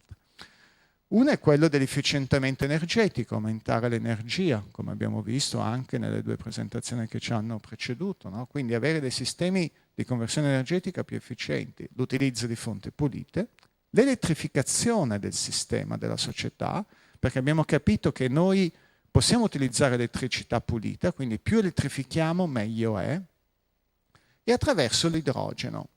Allora vi dico subito che nessuno di questi da soli risolve il problema, bisogna utilizzarli tutti assieme, ad esempio l'elettrificazione della società al massimo arriverà al 50% nei casi migliori intorno al 2050, quindi poi dovremo utilizzare l'altra metà dei combustibili, quindi in ogni caso dovremo o comunque utilizzare varie strategie. Una delle strategie è proprio l'utilizzo delle energie pulite e spesso si dice bello ma costano. Ecco, questo non è vero, è uno dei miti, dei tanti miti che si dicono su queste questioni e la dimostrazione è questa. Questo è un grafico che vi dice l'energia nuova impiantata ogni anno e vedete che ormai da una quindicina d'anni la maggior parte, ormai adesso quasi totalmente dell'energia nuova è di origine pulita. Perché? Perché costa di meno. Quindi bisogna solamente favorire questo trend e accelerarlo il più possibile. Ecco, se ne è parlato appunto, come diceva Maurizio Prato, una delle mie passioni è il fotovoltaico, più una volta che adesso io mi sto occupando di fotovoltaico un po' particolare, quella a bassa illuminazione, cioè pannelli che funzionano ad esempio in una sala come questa per catturare la luce ambientale diffusa a bassa intensità, a bassa potenza, che ad esempio serve per fare non andare un proiettore o un computer, però ad esempio sensoristica, internet delle cose, smart devices è sufficiente. Questi sono alcuni esempi, ad esempio delle cuffie che si autoricaricano con l'illuminazione ambientale. Quindi insomma il progresso chimico in questo campo sta facendo passi da giganti. Tanto per dare un'idea, in questa stanza un pannello da silicio avrebbe un'efficienza dello 0%, non me ne faccio niente, mentre invece ad esempio noi nei laboratori nostri siamo arrivati ad avere con un'illuminazione ambientale di questo tipo efficienze del 35%, che sono quindi elevatissime. L'altra questione appunto è il trasporto, e veniamo appunto al trasporto perché è lì che secondo me bisogna puntare, no? Perché abbiamo capito che da lì viene il problema e secondo me bisogna puntare perché da lì derivano proprio le nostre scelte dirette. Cioè, mentre nel comparto industriale noi non possiamo cambiare la berboccia ci sarà ancora per chissà quanti anni perché noi dobbiamo produrre 200 milioni di tonnellate di ammoniaca all'anno e quindi prima che sostituiremo la berboccia ce ne vorrà un po'. La berboccia è un grossissimo problema perché da sola quella reazione produce il 2% delle emissioni globali di tutto il pianeta e consuma il 2% di tutta l'energia prodotta nel pianeta. Però è una reazione in questo momento praticamente insostituibile. E quindi bisogna diciamo, rivolgerci altrove per avere delle soluzioni immediate, appunto nel trasporto. Voi tutti sapete che il breakthrough che ha cambiato il tutto è stato lo sviluppo delle batterie litio-ione da parte di questi 3 signori che hanno preso il premio Nobel per la chimica 4 anni fa. E questo è un po' una genialata, no? Perché c'è questo ione piccolo che quindi ha un'altissima densità energetica. Nell'elettricità quello che serve è l'elettrone, non il nucleo, quindi il nucleo lo lasciamo all'energia nucleare, nuclearisti, a noi chimici ci interessa l'elettrone e quindi prendiamo il nucleo più piccolo, cioè il litio, no? Quindi il primo dopo l'idrogeno che si trova nella tavola periodica degli elementi, quindi abbiamo la massima densità energetica, il minimo spreco e quindi con questo ione litio che se ne va avanti e indietro fra catodo e anodo noi riusciamo a produrre l'elettricità che ci serve con un'alta densità energetica.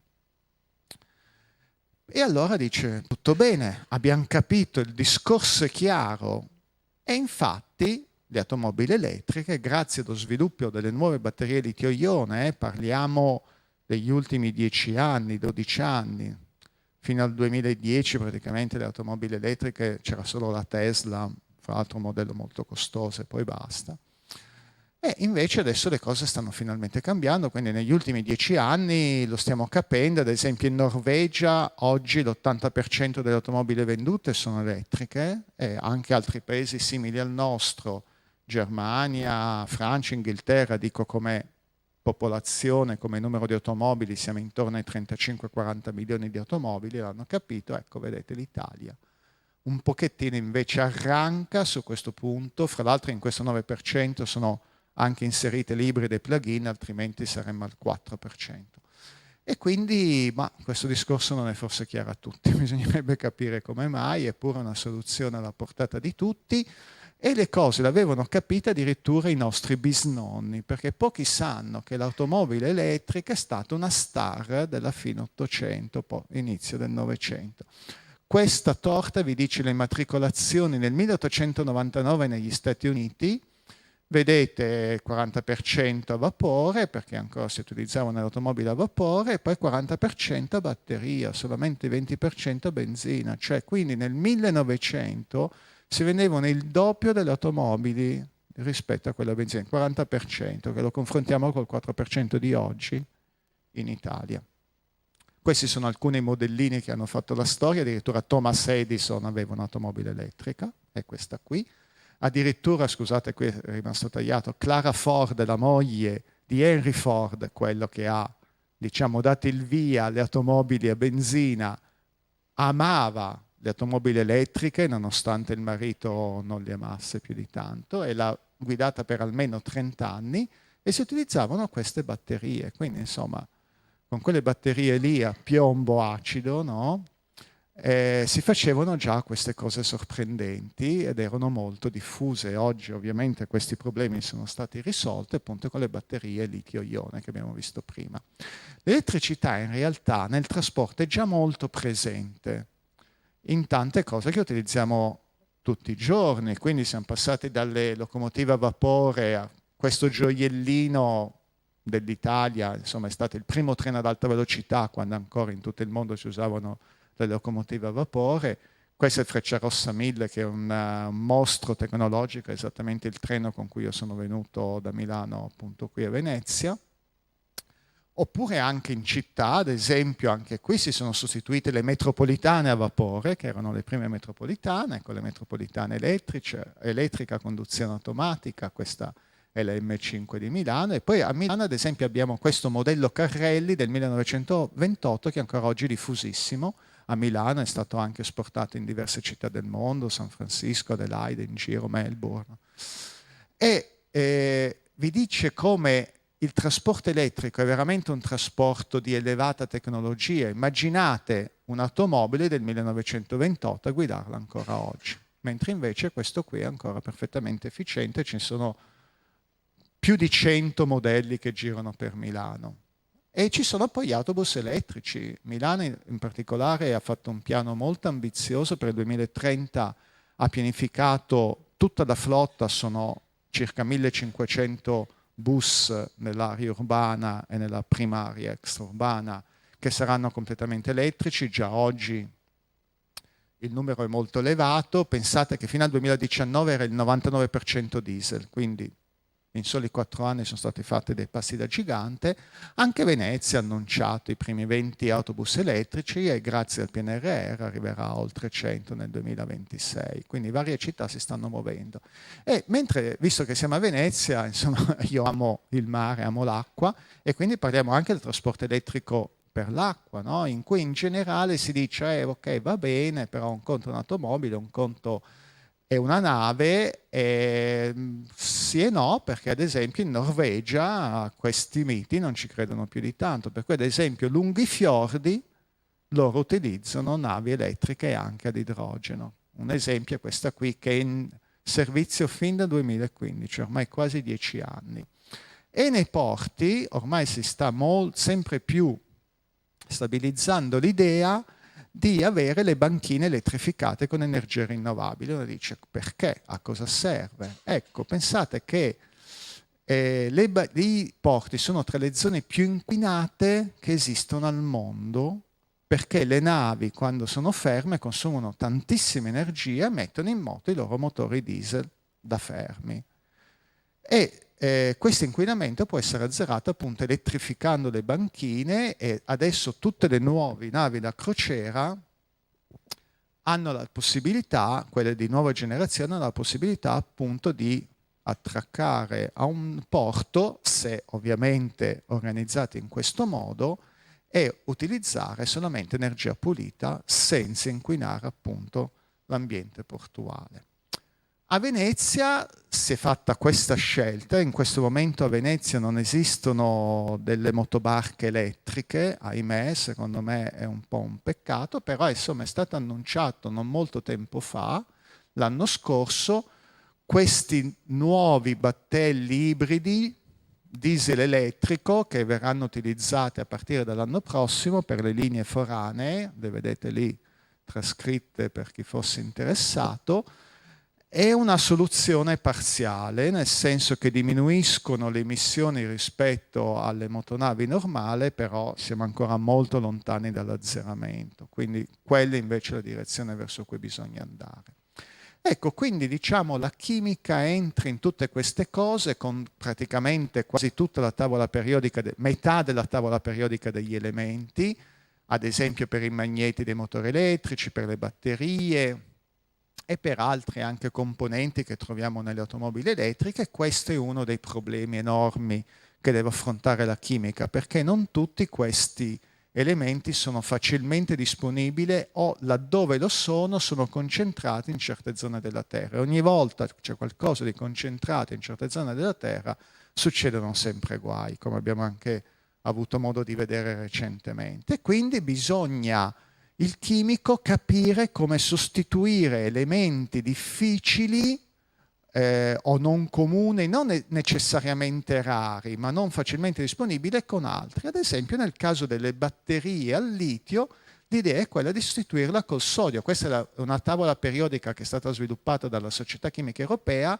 in cui la superficie di ogni elemento vi dice l'abbondanza terrestre.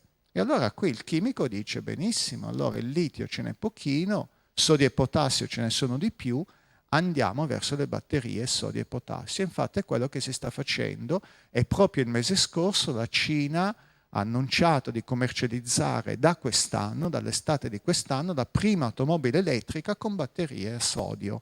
Una cosa che fino a 5 anni fa, io mi ricordo quando si parlava delle batterie al sodio, sembrava utopia. Quindi in questo campo veramente la chimica sta facendo passi da gigante anche oltre le previsioni. E lì vediamo, e qui diciamo occupo gli ultimi 10 minuti della mia presentazione, l'idrogeno, di cui ne abbiamo già parlato tanto, perché è proprio lì in alto, il primo della tavola periodica, abbondante, e quindi in tutto questo concetto ovviamente ci deve entrare in qualche modo. Ad esempio nel trasporto esistono già delle automobili ad idrogeno. Chiariamo subito che le automobili ad idrogeno non sono altro che automobili elettriche. In realtà solamente noi italiani le chiamiamo un'automobile ad idrogeno. All'estero vengono entrambe chiamate electric vehicle, cioè veicoli elettrici. Nel caso a sinistra l'elettricità è conservata in una batteria, creata da qualche altra parte e conservata in una batteria. Nel caso invece dell'idrogeno viene prodotto attraverso una cella a combustibile, che è un sistema che appunto utilizza idrogeno per generare energia che poi alimenta il motore elettrico. Quindi in realtà si tratta pur sempre di energia elettrica, e quindi l'idrogeno sembra un pochettino la star, diciamo, anche qui il panacea, la risoluzione di tutti i problemi. Ha una storia antichissima, a me piace, mi sono letto, diciamo, con molto piacere questo trattato elementare di chimica, che è considerato il primo trattato di chimica moderna che c'è stato nel mondo, proprio da parte di Antoine Lavoisier, che aveva appunto capito come diciamo, ottenere acqua partendo da idrogeno ed ossigeno. Anzi è stato lui che ha coniato proprio il nome idrogeno, generatore di acqua. Ecco, Lavoisier, qui lo vedete 6 anni prima di essere ghigliottinato poi dalla Rivoluzione francese. La moglie invece si salvò. E a me piace anche citare questi 2 grandi scrittori, uno è già stato citato, Jules Verne, che avevano anche loro capito il ruolo dell'idrogeno. Vedete l'acqua e le charbon de l'avenir. Quindi l'acqua da cui noi appunto poi otteniamo l'idrogeno è il carbone, cioè la fonte energetica principale dell'avvenire. A me piace moltissimo questa frase di Primo Levi, riportata nel sistema periodico, era proprio idrogeno, dalla cui condensazione si formano in eterno silenzio gli universi. Secondo me è una delle più belle frasi della letteratura, diciamo, chimica che esistono, siano mai state scritte. L'idrogeno è proprio una star, l'elemento più abbondante dell'universo, del più importante pianeta del sistema solare, e anche molto abbondante nella Terra. E il successo dell'idrogeno è dovuto proprio al fatto che non ha la C degli idrocarburi, quindi gli idrocarburi con quella C, diciamo, che dà un po' fastidio, in questo caso nella reazione di combustione si combina con l'ossigeno O2 da CO2, che appunto è il problema, invece H con l'O2, H2O, e quindi risolto il problema. E qui mi piace citare anche Avogadro, 1811, che è stato il primo a capire questa reazione qui. Eccolo qui, idrogeno e ossigeno che si combinano quindi a dare acqua, producendo corrente elettrica. Questa è una campionessa olimpionica che si allena in una bolla dove confluiscono i gas di scarico di un'automobile ad idrogeno, quindi vi dice proprio l'idea di come siamo in un mondo diverso. Il problema è che l'idrogeno non esiste in natura nella forma che a noi serve, H2. quindi deve essere prodotto. Si dice che l'idrogeno è un vettore energetico, non una fonte di energia. Lo possiamo produrre, adesso scusate io vado velocemente, in vari modi, e qui arriviamo anche un pochettino all'ambito del progetto, no? Plankton, che ha mostrato prima Marcello Bronchio. Oggi l'idrogeno viene prodotto al 90% in questo modo, è quello grigio dal metano, è stato già citato, produce 10 kg di CO2 per chilogrammo di idrogeno. Oggi produciamo circa 75 milioni di tonnellate di idrogeno, moltiplicate per 10 abbiamo circa un miliardo di tonnellate di CO2 prodotte ogni anno. E quindi bisogna andare verso l'idrogeno verde in tanti modi come quelli che sono stati presentati oggi. Ahimè, anche qui le persone sono un po' pigre, dicono usiamo una via di mezza, utilizziamo l'idrogeno grigio, lo puliamo catturando la CO2, peccato che non è facile catturare la CO2. E anche qualora la catturaste al massimo dell'efficienza, oggi ipotizzabile 90%, avete pur sempre un chilogrammo di CO2 prodotto per chilogrammo di idrogeno. L'idrogeno oggi lo potete utilizzare in tantissimi ambiti, adesso ve ne faccio vedere velocemente alcuni che sono poco conosciuti ma in realtà già molto diffusi. Ad esempio le automobili ad idrogeno sono molto diffuse in tante città capitali europee, che vedete qui rappresentate, soprattutto per i tassì, perché i tassisti hanno bisogno di avere lunghe autonomie e veloci tempi di ricarica che le automobili ad idrogeno consentono. E ad esempio Parigi prevede per il 2024 addirittura di coprire il 50% della flotta intera di tassì, già oggi ce ne sono centinaia nella capitale.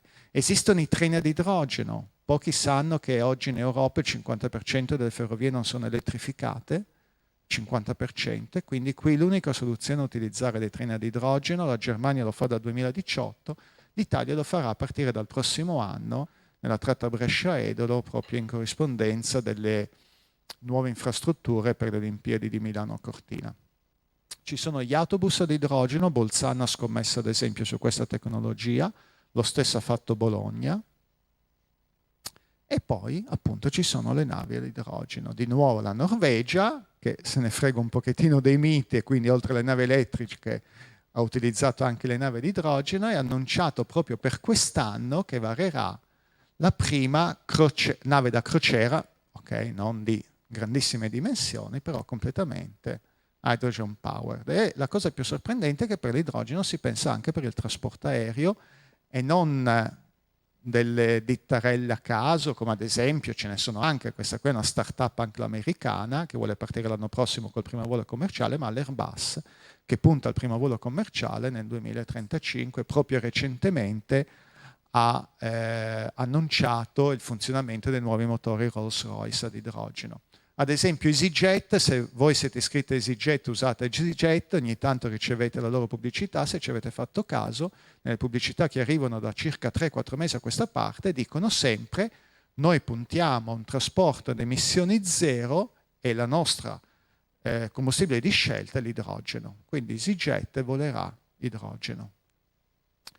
Quindi c'è un filo che lega l'idrogeno attraverso le Olimpiadi, che secondo me è molto carino, è partito da Tokyo 2020, andrà avanti fino a Milano Cortina e poi si spera anche dopo, e poi anche la colonizzazione del nostro satellite grazie al progetto Artemis, che sarà permesso grazie all'utilizzo dell'idrogeno.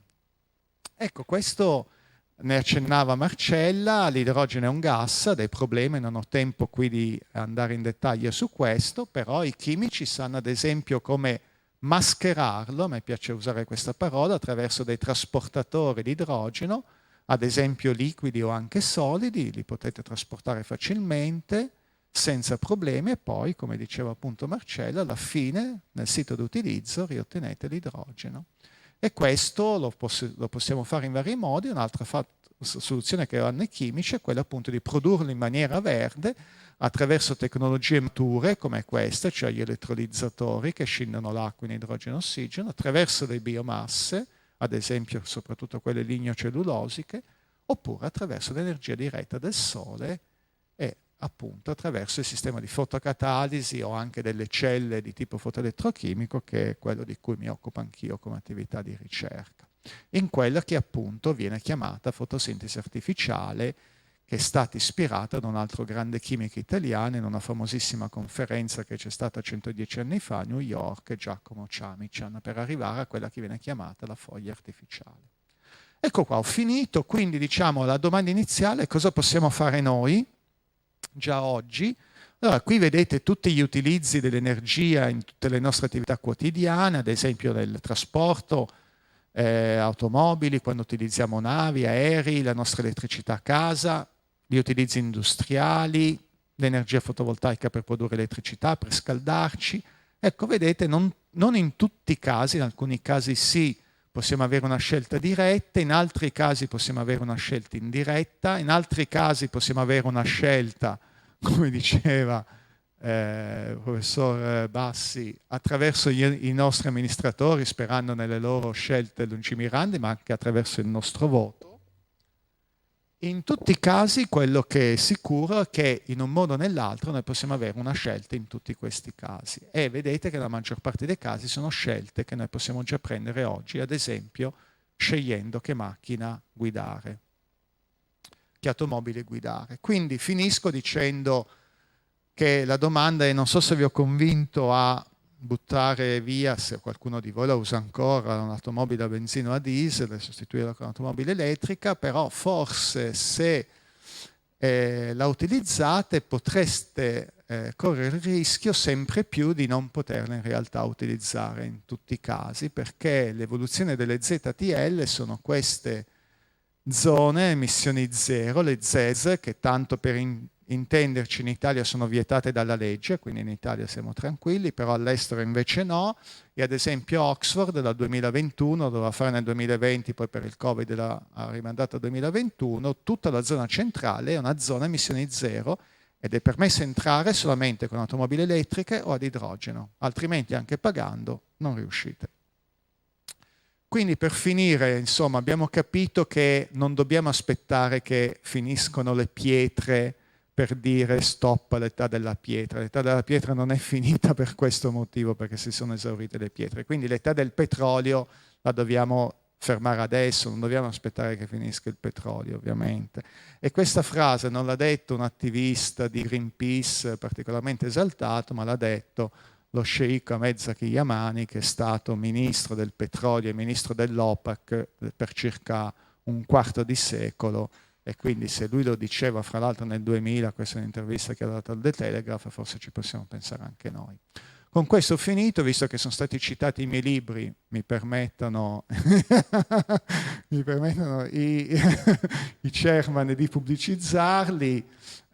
Sull'idrogeno, sulla mobilità elettrica, questo uscirà tra un mese, che parla proprio della nuova chimica del XXI secolo, cioè come la chimica si è trasformata fortemente negli ultimi decenni, soprattutto negli ultimi 20 anni, 15-20 anni, per rispondere appunto alla rivoluzione che noi dobbiamo affrontare e alla transizione ecologica. Grazie.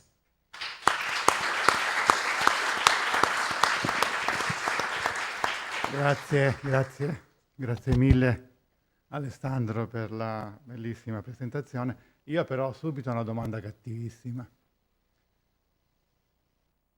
L'energia elettrica oggi viene prodotta da combustibili fossili e la resa per produrre energia è piuttosto bassa, e diciamo che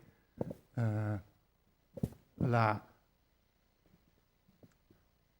resa invece dei motori a scoppio potenzialmente è superiore alla produzione di energia. Quindi l'energia che noi usiamo come energia elettrica, chiamiamo pulita, in realtà ha un'origine molto sporca.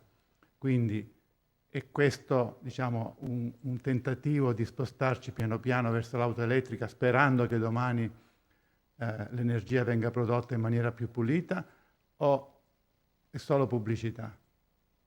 Sì, ma allora certamente bisogna andare verso una maggiore frazione di fonti rinnovabili nella produzione di elettricità. Attualmente il mix è quello che vi ho fatto vedere, cioè solamente un quarto è pulito, però c'è una questione che anche qui noi possiamo intervenire con le nostre scelte. Ad esempio, ormai da circa 2 o 3 anni tutti i fornitori di energia elettrica in Italia vi danno la possibilità di aprire un contratto in cui certificano il 100% di fonti rinnovabili per l'energia elettrica che voi utilizzate. Tra l'altro queste sono spesso oggetto di promozioni, per cui risparmiate anche, per cui già da oggi chiunque può dire io a casa mia utilizzo solamente energia pulita, ad esempio anche per ricaricare le automobili.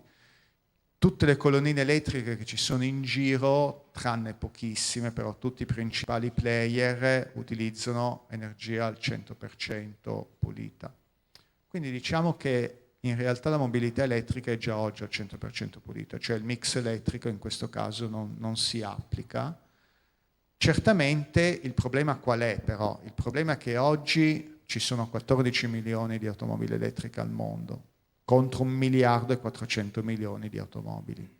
Il problema si applica nel momento in cui noi vogliamo sostituire quel 1 miliardo e 400 milioni di automobili, perché in quel caso lì allora i problemi sull'energia pulita e elettricità incominciano ad arrivare e a mio parere il problema è quello di utilizzare meno l'automobile, cioè quindi passare da quel 1 miliardo e 400 milioni magari a 500 milioni e allora ci sono già degli studi. Ad esempio in Italia se si passa da 40 milioni a 20 milioni di automobili ci sono già degli studi fatti da Terna, che è il gestore della rete elettrica, che dice che noi tranquillamente al 2035 potremo guidare 20 milioni di automobili utilizzando solamente il 5% di energia elettrica prodotta da fonti rinnovabili. Il 5%. Per utilizzare 20 milioni di automobili. Quindi secondo me il problema non si pone. Poi c'è tutto il problema invece dal punto di vista dell'efficienza energetica, lì ci sono dei calcoli complessi, però anche lì nel caso dell'LCA, dell'Life Cycle Assessment, mettendo nel calderone tutto, l'efficienza dei sistemi fotovoltaici, dell'eolico, eccetera, contro il motore a combustione, ormai tutti gli studi convergono nel dire che comunque anche dal punto di vista energetico, oltre che delle emissioni, la mobilità elettrica è superiore. Ci sono altre domande? C'è una domanda lì, una domanda lì. Sì.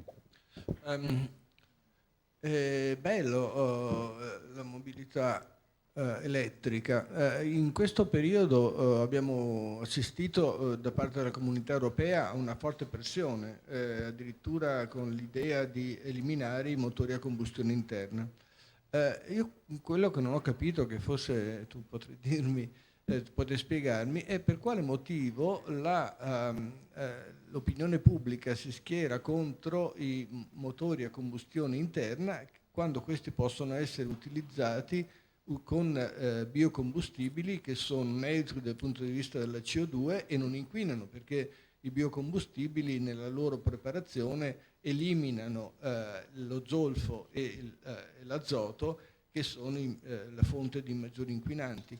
Io resto quindi così perplesso, mettendo insieme il fatto che le batterie le fanno i cinesi, e la mobilità elettrica ha a che fare con, viene fatta, come diceva Maurizio Prato, a partire da centrali elettriche che solo in piccola parte al momento sono sostenibili dal punto di vista ambientale. Sì. Ma allora, la risposta è che in realtà la Comunità Europea non è che ha detto no ai motori a combustione interna. Ha detto fate quello che volete purché siano emissioni zero. Questa è la direttiva europea, per cui in realtà non è una direttiva contro la combustione interna. Quindi nella misura in cui il motore a combustione interna sia emissioni zero non ci sono problemi. Il problema qual è? Che i due paesi che appunto hanno cercato di convincere i ministri, prima il Consiglio europeo, prima ancora il Parlamento europeo, di portare avanti i motori a combustione interna erano due, la Germania e l'Italia. La Germania con i combustibili sintetici e sappiamo che ci è riuscita, l'Italia con i biocombustibili e sappiamo che non ci è riuscita. Non ci è riuscita per due motivi. Allora, il primo è che conta di meno, secondo me, quello è il motivo principale. L'altro motivo è che in realtà il proclama appunto prevede emissioni nette il l'allegato tecnico che ha presentato l'Italia dimostrava solamente una forte diminuzione delle emissioni in questo momento con l'utilizzo dei biocombustibili, per cui può darsi che sia stato presentato male, la Comunità Europea l'ha rifiutato. Secondo me invece io darei una risposta di tipo diversa. Io penso che i biocombustibili siano una buona soluzione personalmente. Credo che il problema sia legato alla quantità, alla quale tu stai cercando di dare una risposta, cioè noi dobbiamo far andare 1,4 miliardi di automobili. Allora, 1,4 miliardi di automobili con i biocombustibili lo vedo personalmente un obiettivo abbastanza difficile. Quindi io penso che la vera soluzione sia, come sempre, integrare varie tecnologie. Quindi io personalmente credo che i biocombustibili siano un'ottima soluzione. Personalmente ritengo che per la mobilità leggera le automobili non servano, perché a mio parere le automobili elettriche funzionano molto bene, mentre invece nel caso del trasporto pesante, del trasporto aereo ad esempio, invece probabilmente rappresentano forse l'unica soluzione per un bel po' di tempo.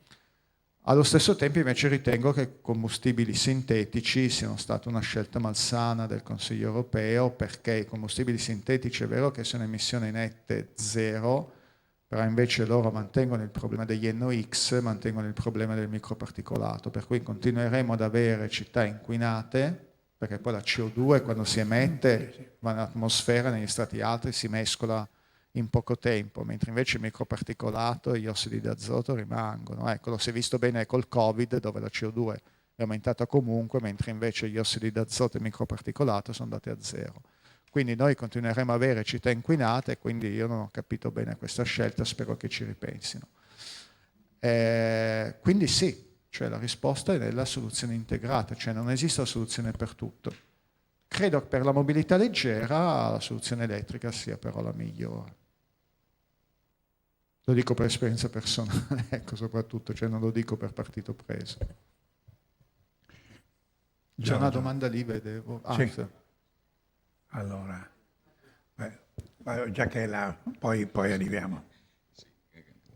Allora, grazie intanto della presentazione. Ecco, volevo chiedere una cosa, cioè il limite dello sviluppo delle auto di tipo elettrico se risiede ad esempio nel costo banalmente, cioè oggi il fatto qual è una comparazione tra costo di un'auto elettrica e costo di un'auto diciamo di carattere convenzionale.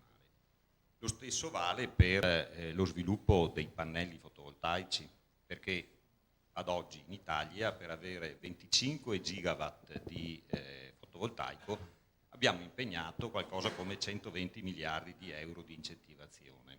Allora la domanda è, oggi siamo arrivati ad un punto dove senza incentivazione siamo in grado di garantire che possiamo installare, come dire, un sistema fotovoltaico a costi che siano competitivi, perché poi abbiamo visto recentemente con la questione del gas come variazioni del prezzo dell'energia possano incidere fortemente in quella che è voglio dire, tutta quanta l'economia. E l'altro aspetto, che riguarda il fatto di utilizzare fonti al 100% rinnovabili. Allora, qui secondo me bisogna un po' intendersi, perché è vero che chi vende e dice 100% rinnovabile vuol dire che produce rinnovabile che poi immette in rete in quantità superiore, ad esempio, durante certi periodi dell'anno o di giorno rispetto a quello che viene consumato dai propri utenti, però voglio dire, durante l'inverno o durante i periodi a bassa insolazione di notte è chiaro che il rinnovabile non c'è e non capisco come queste società possano vendere energia rinnovabile al 100%. Perché io ad esempio ho visto degli studi fatti all'Università di Padova dove c'è poco da fare, durante i periodi invernali l'attuale incidenza con 25 gigawatt di rinnovabili installati abbiamo quasi zero come produzione in termini di terawattora o insomma ecco, di quantità di energia immessa in rete. Cioè il problema di avere energia anche quando non esiste diciamo, il solare, il sole disponibile, sì, come verrebbe risolto alla fine? Sì, allora credo ha toccato almeno 3 temi importantissimi, per cui non so se ho il tempo di rispondere compiutamente a tutte e 3. Partiamo velocemente dal costo dell'automobile elettrica. Tecnicamente uno non deve pensare al costo iniziale, ma al costo totale di possesso, quello che viene chiamato il costo totale di possesso. Cioè quando io acquisto un bene, un cellulare, un'automobile, qualsiasi cosa, io in realtà non pago solamente il bene all'inizio, ma poi lo pago anche per mantenerlo, per utilizzarlo, eccetera, eccetera. Ormai tutti gli studi, e se volete io vi posso portare la mia esperienza diretta personale, dimostrano che il costo totale di possesso di un'auto elettrica è già oggi inferiore a quello di una paragonabile automobile a combustione interna, già oggi. Cioè io, che guido da alcuni anni automobili elettriche, pago circa la metà di quello che pagavo prima, anche quando l'elettricità è andata alle stelle come prezzo. Quindi nel complesso la risposta è: sono più economiche. Comprendo che però una persona deve innanzitutto acquistarla, per cui è un pochettino fermata da quel fattore che capisco.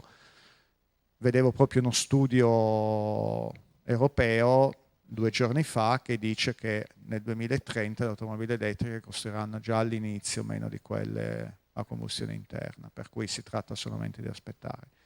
Negli altri casi la risposta è complessa.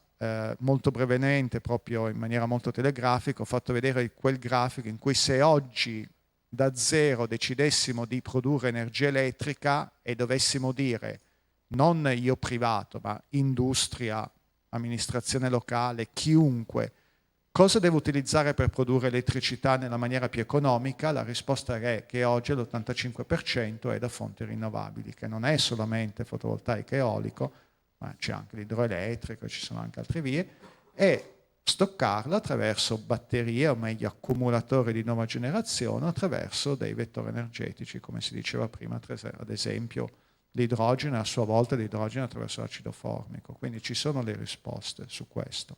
Certamente dal punto di vista economico è già conveniente, perché altrimenti non avremmo quell'85% che abbiamo visto oggi.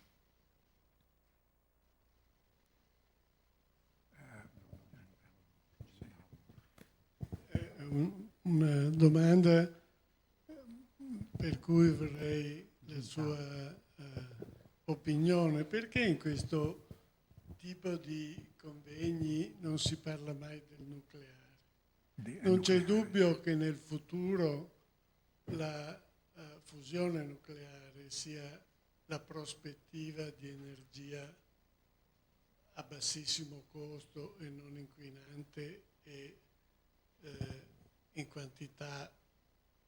Perché non si investe in Europa in particolare, non si investe abbastanza in questa direzione, mentre si investe molto sulle energie rinnovabili e su altri studi che abbiamo sentito oggi, e anche per le energie rinnovabili si parla sempre della resa, ma non si parla di quanta energia si consuma per costruirle queste energie rinnovabili, cioè tipicamente i pannelli che servono devono essere costruiti e si consuma un sacco di energia e si emette CO2 per farlo, e questi hanno una vita limitata, quindi vanno rifatti a un certo momento e producono scorie. Sì, ma allora riguardo l'ultimo punto, quello è il life cycle assessment, cioè l'impatto lungo l'intero ciclo di vita. Si può fare sia dal punto di vista energetico che delle emissioni. Ormai praticamente tutti gli studi che appaiono su tutti i tipi di riviste, scientifiche, non scientifiche, più divulgative, eccetera, convergono nel dimostrare che queste tecnologie sono più vantaggiose. Ci sono alcuni fattori in cui lo sono di meno, in cui fattori sono di più, però nell'intero ciclo di vita comunque conviene, quindi si tiene già conto di tutto questo, si tiene già conto. Secondo me il problema è che esistono, come l'ho detto prima, degli elementi che sono critici e quindi lì la chimica secondo me deve lavorare e sta già lavorando. Riguardo all'energia nucleare, io personalmente non sono un fan, però io non ho nulla in contrario, tant'è vero che per qualche ragione ogni volta che io vengo invitato a una tavola rotonda c'è sempre qualcuno che parla sempre di energia nucleare, per cui ormai ci siamo abituati. Io personalmente penso che il discorso della fissione io lo metterei da parte per tutta una serie di ragioni, eccetera. Per quanto riguarda la fusione, ben venga.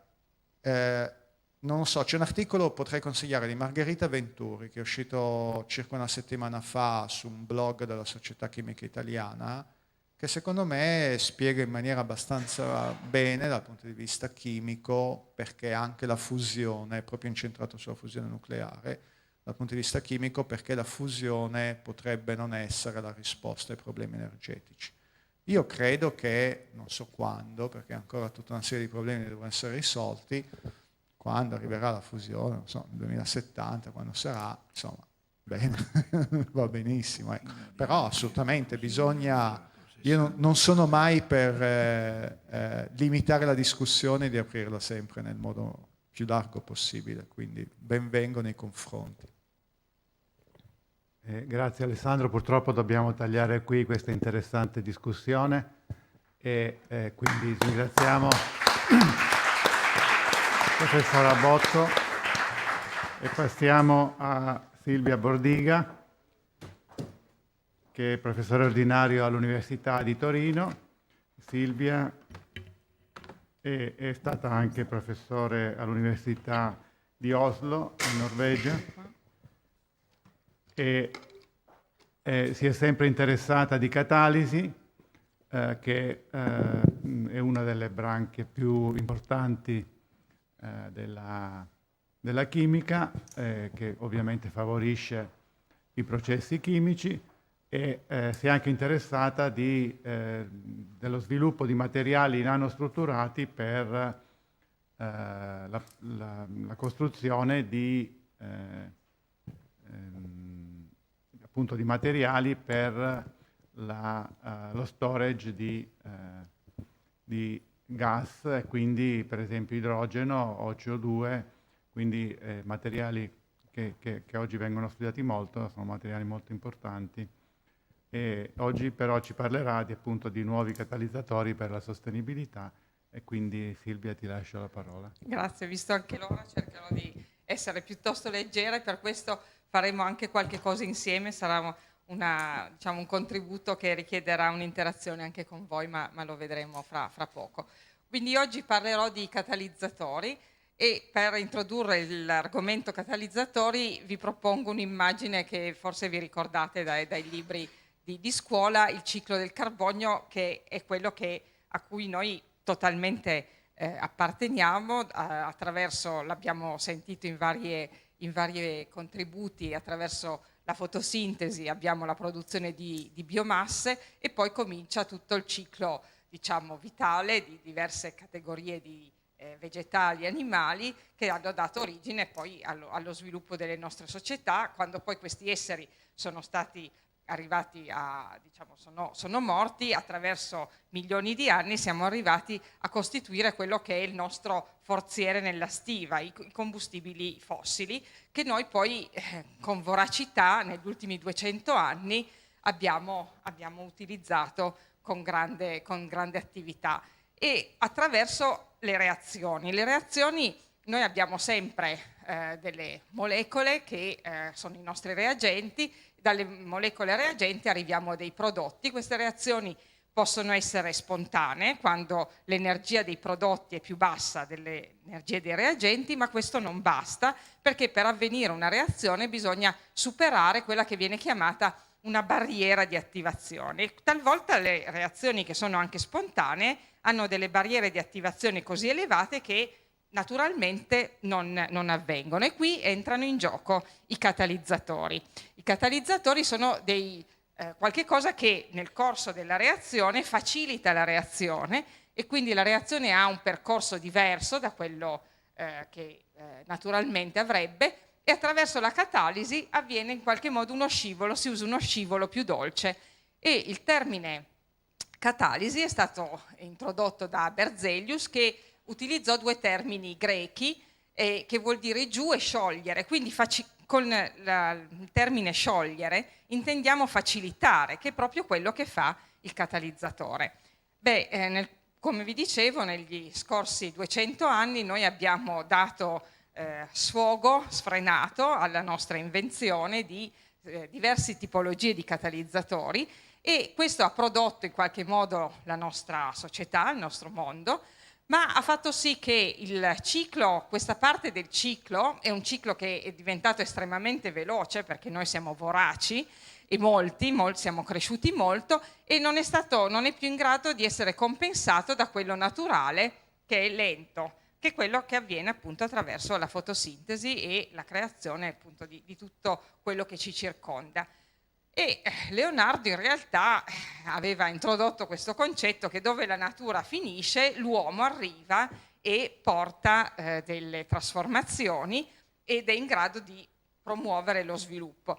Forse noi siamo stati un po' eccessivi e adesso stiamo incontrando un certo numero di problemi.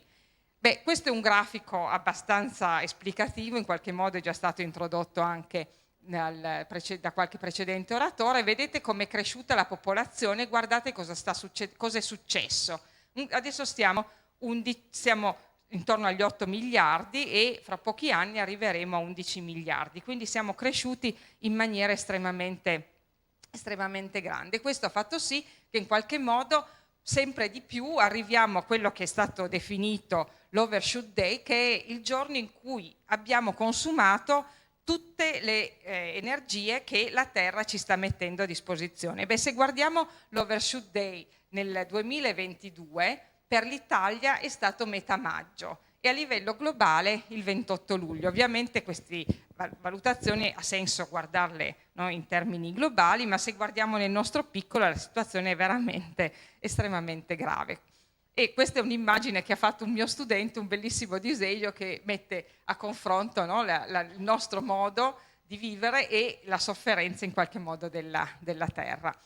Noi abbiamo una catena di questo genere, utilizziamo materie prime ed energia, prevalentemente energia fossile, e la trasformiamo in prodotti, quasi sempre utilizzando un catalizzatore. Praticamente più del 95% di tutte le reazioni avviene attraverso l'uso di questi facilitatori e attualmente il nostro sistema ci porta a produrre degli scarti. Questo in qualche modo a livello anche intuitivo e attraverso quello che è la spinta verso la proliferazione di beni che siamo spinti a comprare sempre degli oggetti nuovi, e anche intrinsecamente nella costruzione degli oggetti c'è un po' la filosofia di un usa e getta, in realtà non solo per i prodotti monouso, c'è la tendenza purtroppo a spingere verso la necessità di comprare in continuazione. L'idea è che dobbiamo cambiare completamente paradigma da due punti di vista. Da una parte cercare di utilizzare maggiormente fonti energetiche rinnovabili, ma anche sempre attraverso dei catalizzatori, probabilmente dei catalizzatori diversi, gestire in maniera più efficace le materie prime di cui disponiamo ed eventualmente essere in grado a un riciclo e a un riutilizzo delle materie prime in modo tale da portarci da uno sviluppo tipo una freccia verso uno sviluppo circolare. Ma in questo momento una domanda che possiamo porci è: ma noi quanta energia usiamo e di quanta energia abbiamo bisogno? Abbiamo bisogno di molta energia e in particolare abbiamo bisogno di energia in maniera continuativa e di potenza, perché ahimè le nostre esigenze richiedono appunto l'energia nel tempo molto concentrata, e da questo punto di vista molte delle fonti che potremmo avere a disposizione sono un po' carenti, e questo ci spinge ad essere un po' eccessivi nel nostro utilizzo delle risorse. Però a questo punto vorrei fare con voi qualche gioco, e quindi vi chiedo di connettervi a wclap.com e usare questo codice che trovate in alto e a rispondere a queste domande. La prima domanda è: perché l'energia costa così cara?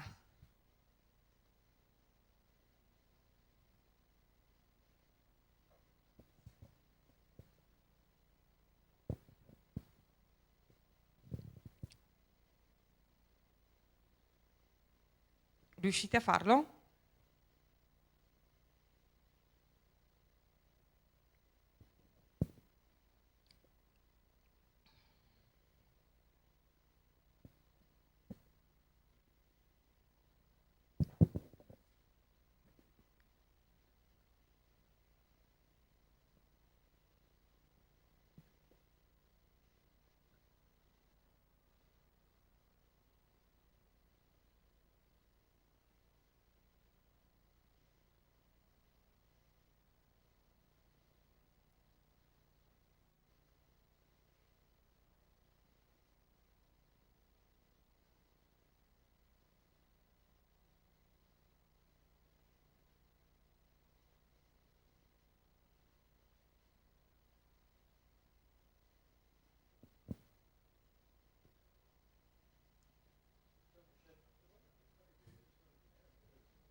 No, in realtà ce n'è una sola. In questo caso sì. Vabbè, vediamo i risultati. Beh, in realtà la risposta esatta è la numero 2, perché sono alti i costi di conversione, stoccaggio e trasporto. In realtà di energia noi ne riceviamo moltissima, in primo luogo dal sole, e che al momento non siamo ancora così bravi nell'utilizzare quell'energia, per esempio. E quindi questa era la risposta esatta. Vediamo. Passiamo alla seconda. Abbiamo visto, è stato citato, che utilizziamo in maniera importante le risorse fossili e volevo vedere con voi una riflessione sul contributo complessivo di queste risorse fossili, in qualche modo in maniera combinata, in modo diverso, e la risposta è già stata presentata nella relazione di Alessandro, ma anche considerando la percentuale complessiva, quindi risorse fossili, petrolio, carbone, gas naturale, e come pensate sia corretto ripartire tra queste tre voci.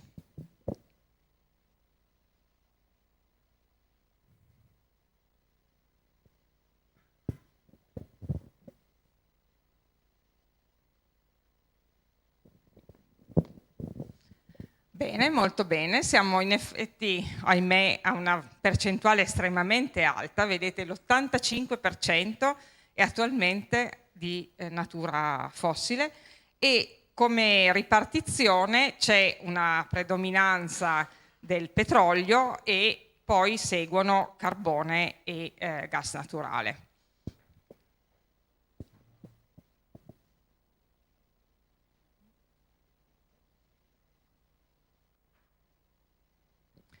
Passiamo a un'altra domanda sempre sul tema, quindi esaurito questo 85%, ne rimane una frazione, vi chiedo quale di queste mettete in successione alle energie fossili.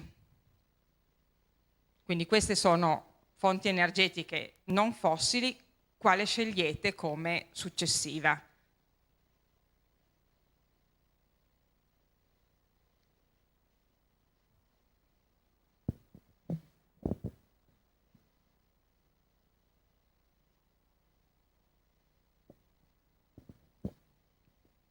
In realtà, dopo le risorse fossili abbiamo il nucleare ancora.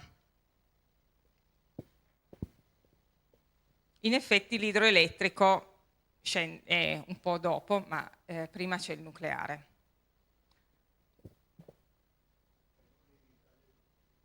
No, vabbè, non in Italia, ma...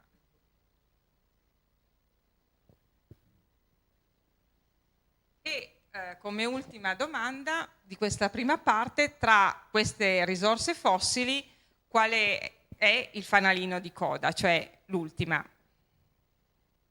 Idroelettrico, fotovoltaico, biomasse, solare termico, eolico.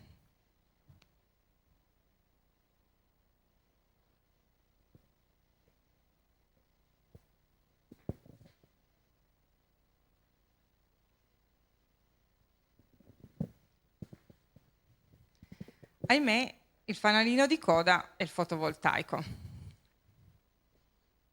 Questo a livello globale.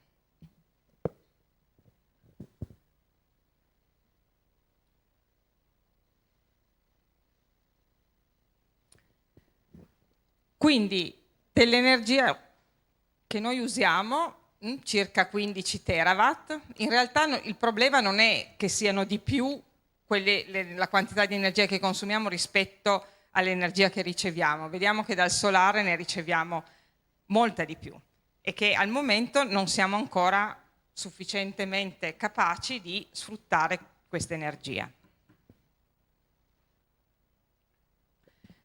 Qui c'è il riassunto delle risposte che abbiamo dato e come ulteriore domanda, questa è anche una domanda che in qualche modo è già stata riportata nella presentazione precedente, una visione di quali sono i settori più energivori.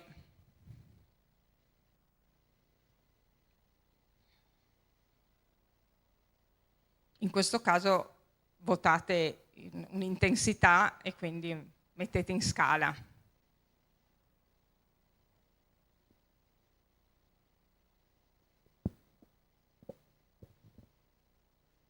Ah, non ho oscurato la risposta, quindi la vediamo in tempo reale.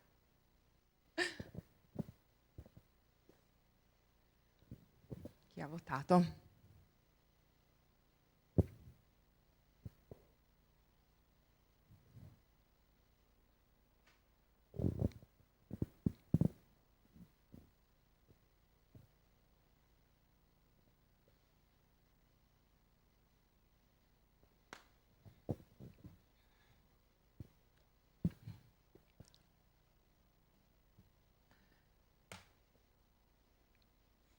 Beh, in effetti al primo posto è industria e agricoltura, poi, cosa che invece non è stata selezionata molto, è generazione e trasmissione dell'energia, che diciamo, questo è un dato importante di nuovo. Abbiamo bisogno di energia dove ci serve e la vogliamo concentrata e quindi questo fa sì che tutto il comparto della conservazione, della trasmissione dell'energia abbia di per sé un costo energetico estremamente elevato. E quindi la tecnologia è importante che investa molto in quelle che corrispondono al concetto di rete a tutti i livelli. Seguono poi i trasporti di beni e persone. E poi invece il riscaldamento, il condizionamento è qualcosa che noi percepiamo come un nostro problema molto vicino, in realtà in termini globali ha ovviamente un costo, ma è ha un'incidenza meno grande delle voci precedenti.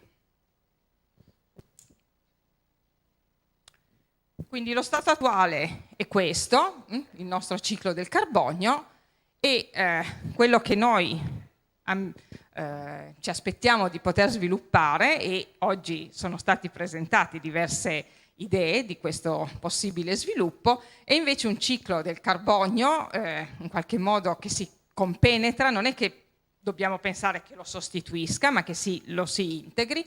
E che cosa è cambiato? Beh, in questo caso abbiamo una disponibilità di un idrogeno che viene prodotto, che si combina con l'anidride carbonica, e questo permette di ottenere delle molecole che possono diventare materiali, fonti di energia e così via, in modo tale da in qualche modo facilitare la parte lenta del ciclo naturale del carbonio. Beh, quali sono le attenzioni che dobbiamo porre a questo sviluppo? Allora abbiamo bisogno possibilmente di usare elementi che non siano critici, e anche questo aspetto è stato citato in precedenza, produrre un idrogeno che sia sostenibile, e naturalmente i processi che vogliamo sviluppare auspichiamo che possano avvenire in condizioni moderate, sia in termini di temperatura e pressione, in modo tale che abbiano dei costi energetici non troppo grandi. Abbiamo detto che l'idrogeno è una delle molecole protagoniste ed è stato anche citato che come molecola sul nostro pianeta non l'abbiamo perché è così leggera che immediatamente nel momento in cui viene prodotto si allontana e va negli strati alti e rimane nell'universo, ma sulla Terra non c'è. E lo troviamo invece presente in molte molecole, la prima tra tutte la molecola dell'acqua, che è stata citata anche come molecola cruciale. E noi auspichiamo di poter avere a disposizione ampiamente idrogeno. Ecco qui una nuova domanda per voi, anche questo così potete vedere quanto siete stati attenti alle presentazioni precedenti. Vediamo come viene prodotto adesso l'idrogeno, quindi attraverso il gas naturale, l'elettrolisi dell'acqua, il carbone e la petrolchimica.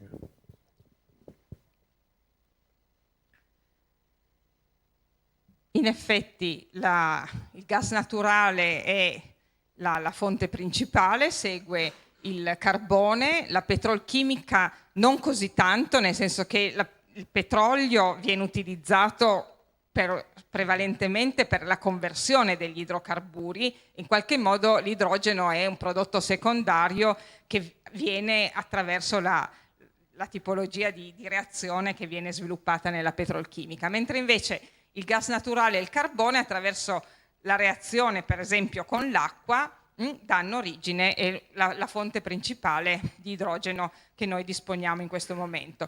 L'elettrolisi dell'acqua invece al momento è estremamente ridotta come produzione di idrogeno stesso. Ups.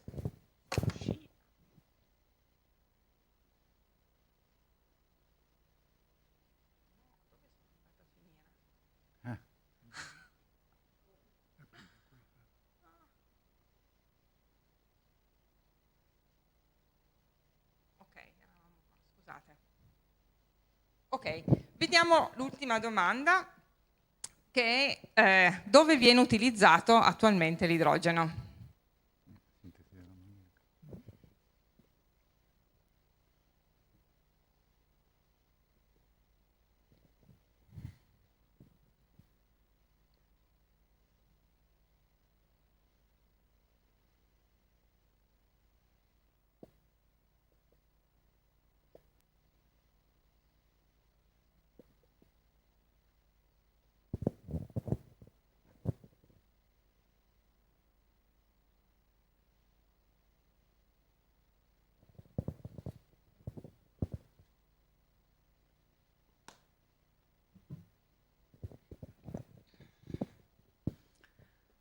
Molto bene, siete stati molto attenti. L'industria chimica, la sintesi dell'ammoniaca è assolutamente al primo posto e poi invece seguono diciamo, l'industria dell'elettronica, la metallurgia, il vetro e l'alimentazione. Avete superato certamente l'esame. Ecco qui la sintesi delle risposte, quindi come viene prodotto e gli ambiti in cui viene utilizzato. Ma questa è la situazione di oggi, ma se metteremo in pratica lo sviluppo delle tecnologie in cui l'idrogeno risulta cruciale, avremo bisogno di avere molto più idrogeno, un ordine di grandezza almeno in più, e quindi visivamente, se questo è il nostro fabbisogno di oggi, che prevalentemente va nella sintesi dell'ammoniaca e nell'industria chimica in generale, se sviluppiamo una tecnologia, una società in cui l'idrogeno risponde alle esigenze anche di vettore energetico in maniera importante, dovremo cambiare scala. E quindi a maggior ragione dobbiamo spostarci dai modi con cui viene prodotto adesso l'idrogeno, perché se no, invece di migliorare, peggioriamo assolutamente la nostra situazione. Quindi anche questo vi è già stato mostrato. l'idrogeno grigio è quello prodotto utilizzando come fonte il gas naturale.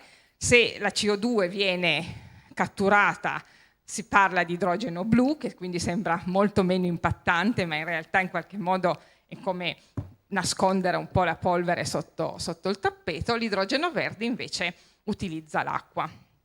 E quindi abbiamo in qualche modo messo insieme i tasselli, abbiamo l'idrogeno e per esempio per produrre dei chemicals ci serve il carbonio, e il carbonio possiamo immaginare, sperare di poter usare il carbonio dell'anidride carbonica, solo che il carbonio dell'anidride carbonica, sì, ci viene detto che l'anidride carbonica sta aumentando nell'atmosfera e questo è un gravissimo problema, però in realtà in termini assoluti di anidride carbonica ce ne sono 400 ppm, che vuol dire parti per milione, e quindi in una vasca di palline è come se noi volessimo andare a pescare questa pallina qui. Quindi un problema non da poco nel voler usare l'anidride carbonica, per esempio emessa dai diversi punti in cui avviene una reazione di combustione, e anche sviluppare dei materiali, delle tecnologie che siano capaci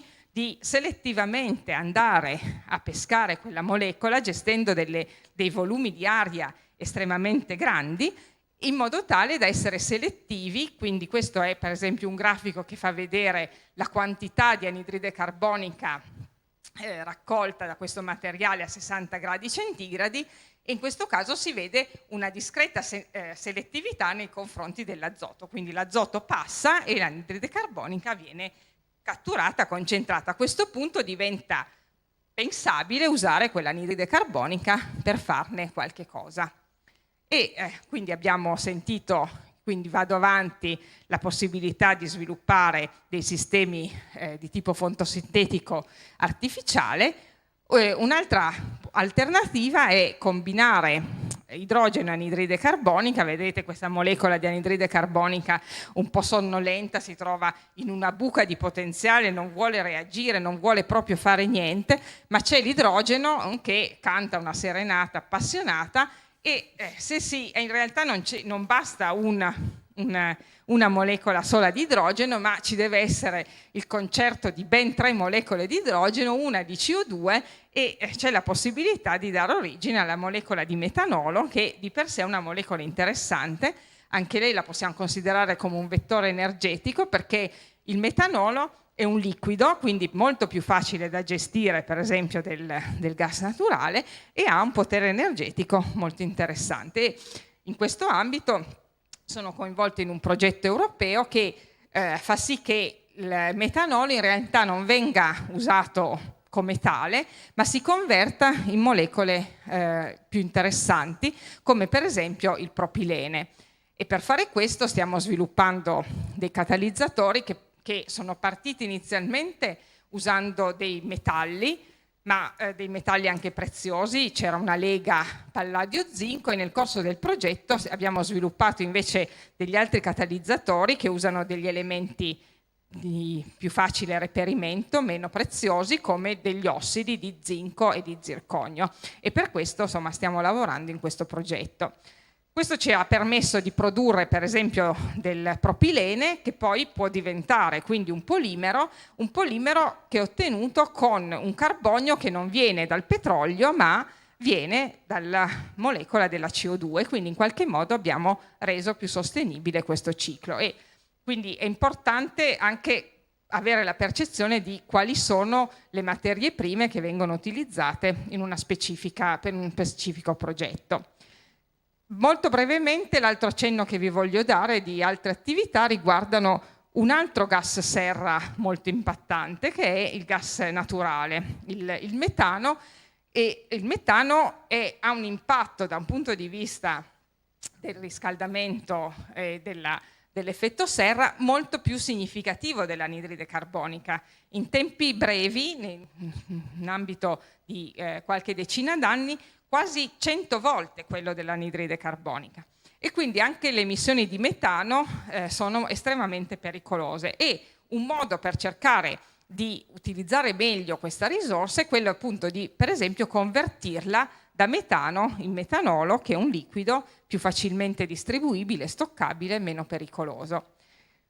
La molecola del metanolo si può ottenere combinando il metano con l'ossigeno e di per sé ha un contenuto energetico importante. La difficoltà forte è che il metanolo reagisce più facilmente del metano e quindi tipicamente quello che succede è che il metanolo reagisce a sua volta con l'ossigeno più facilmente e alla fine quello che si ottiene è in sostanza la combustione completa del metano, producendo anidride carbonica, calore e acqua, che invece è un risultato assolutamente non desiderato.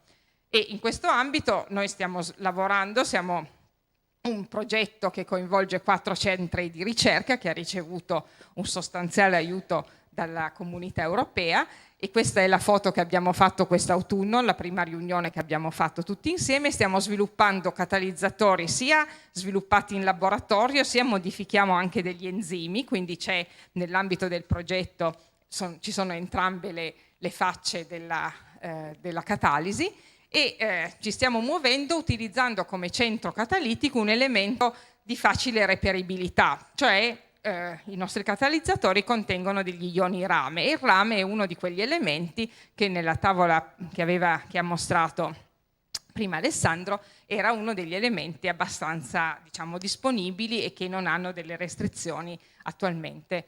E quindi siamo ormai più o meno a metà progetto e stiamo sviluppando alcune idee. E per finire, volevo finire con questa frase, che è una frase secondo me molto importante, che ci deve far riflettere non solo come scienziati, ma come anche semplicemente uomini e donne cittadini, e su cui dovremmo appunto riflettere tutti. E la voglio leggere, è una frase detta da Mario Giacomo Levi. Non è il possesso naturale delle materie prime che basta a dare ricchezza, come non è il difetto delle stesse materie prime che produce la povertà.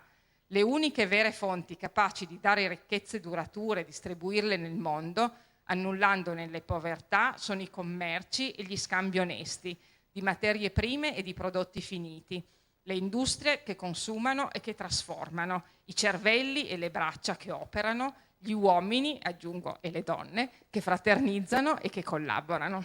E purtroppo mi sembra che in questi ultimi mesi ci stiamo allontanando da questa dichiarazione, e su questo noi dovremmo tutti fare una riflessione per quanto c'è possibile. Grazie.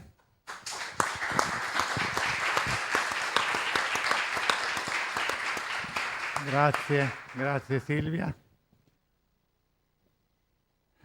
Che dire? Gli arabi la pensano diversamente. Ma non solo gli arabi, diciamo che francamente non so, ce la stiamo proprio mettendo tutta per renderci la vita molto complicata. C'è qualche domanda?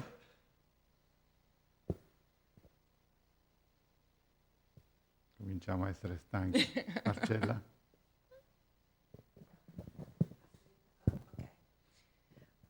Grazie Silvia per diciamo, il quadro che hai fatto riguardo il ciclo, no, delle materie prime, l'importanza anche di lavorare con dei catalizzatori, ci hai spiegato come. Quanto è importante è anche nel disegnare nuovi catalizzatori, no, che quindi possono fare trasformazioni molto difficili e selettive come quelle che ci hai spiegato. Quanto è importante ancora una volta l'ispirazione dalla natura? Beh, è estremamente importante ed è un continuo andata e ritorno, anche perché comunque anche la conoscenza dei sistemi naturali è in rapidissima evoluzione, e ad esempio nel caso del sistema di cui mi sto occupando, questi catalizzatori che in natura fanno la reazione di metano monossigenasi a base di rame, nell'ultimo anno e mezzo, in realtà la visione che c'era di come è e qual è la specie cataliticamente attiva è cambiata in maniera sensibile prima, e questo è stato possibile perché nel frattempo si sono acquisite delle nuove di nuovi dati strutturali, essendo capaci, per esempio, uno dei problemi importanti nella risoluzione delle strutture degli enzimi riguarda la possibilità di fare la misura su un qualche cosa che è ancora poi capace di fare la reazione. E questo non era possibile fino a poco tempo fa, quindi quello che si studiava era poi in realtà qualche cosa che poi quella reazione non era più in grado di farla. E adesso è stato possibile farlo e ci sono state delle, diciamo, pubblicazioni molto recenti che in qualche modo rivedono quello che era stato proposto. Quindi è assolutamente importante riuscire a muoversi insieme, imparare anche a usare analoghi linguaggi, cosa che non è affatto facile e che però ci permette appunto, di crescere insieme.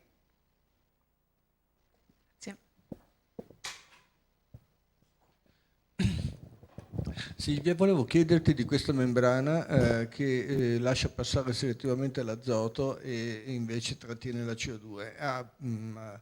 Se costasse poco sarebbe una cosa veramente importante. Che cosa fa riguardo all'ossigeno molecolare invece? Allora, l'ossigeno è un problema meno importante, cioè la selettività verso l'ossigeno è meno stringente rispetto a quella dell'azoto. In genere se si comporta bene per l'azoto, cioè se è selettiva verso l'azoto, lo è anche per l'ossigeno. Mm-hmm. Dopodiché di questi materiali ormai ce ne sono molti a disposizione.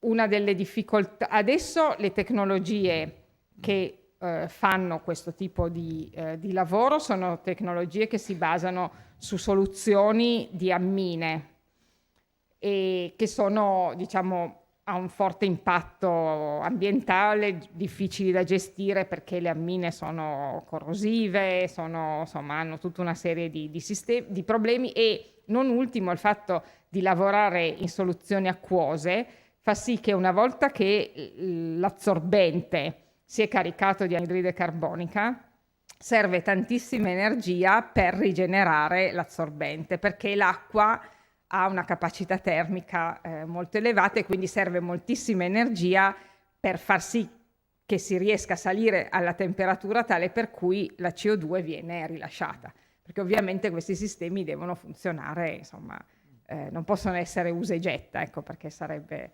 assolutamente impensabile.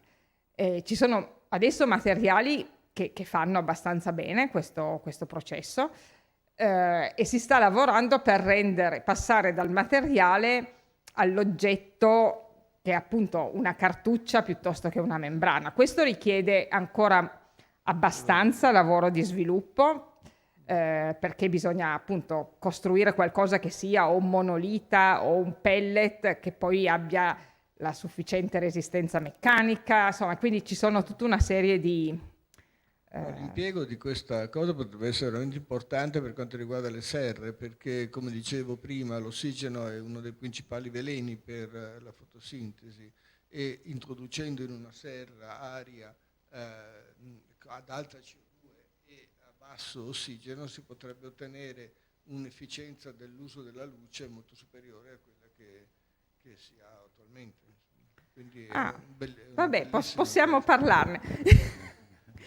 Beh, un altro ambito di sviluppo è usare invece che l'aria per le combustioni, che non è ottimale perché usando l'aria per una combustione si producono gli NOx, cioè gli NOx prodotti nelle combustioni sono perché si usa l'aria e quindi ad alte temperature l'azoto dell'aria reagisce e dà gli NOx. Un'alternativa sarebbe usare ossigeno. Se si usasse ossigeno si avrebbe come risultato solo anidride carbonica e acqua, che non sarebbe male. La questione è che separare l'ossigeno dall'azoto è di nuovo un topic diciamo rilevante ma difficile, però ci sono anche lì materiali che sono capaci di farlo. Bene, allora ringraziamo ancora Silvia Bordiga. per l'interessante intervento e chiamo al tavolo Luigi Migliorini e Angelo Artuso.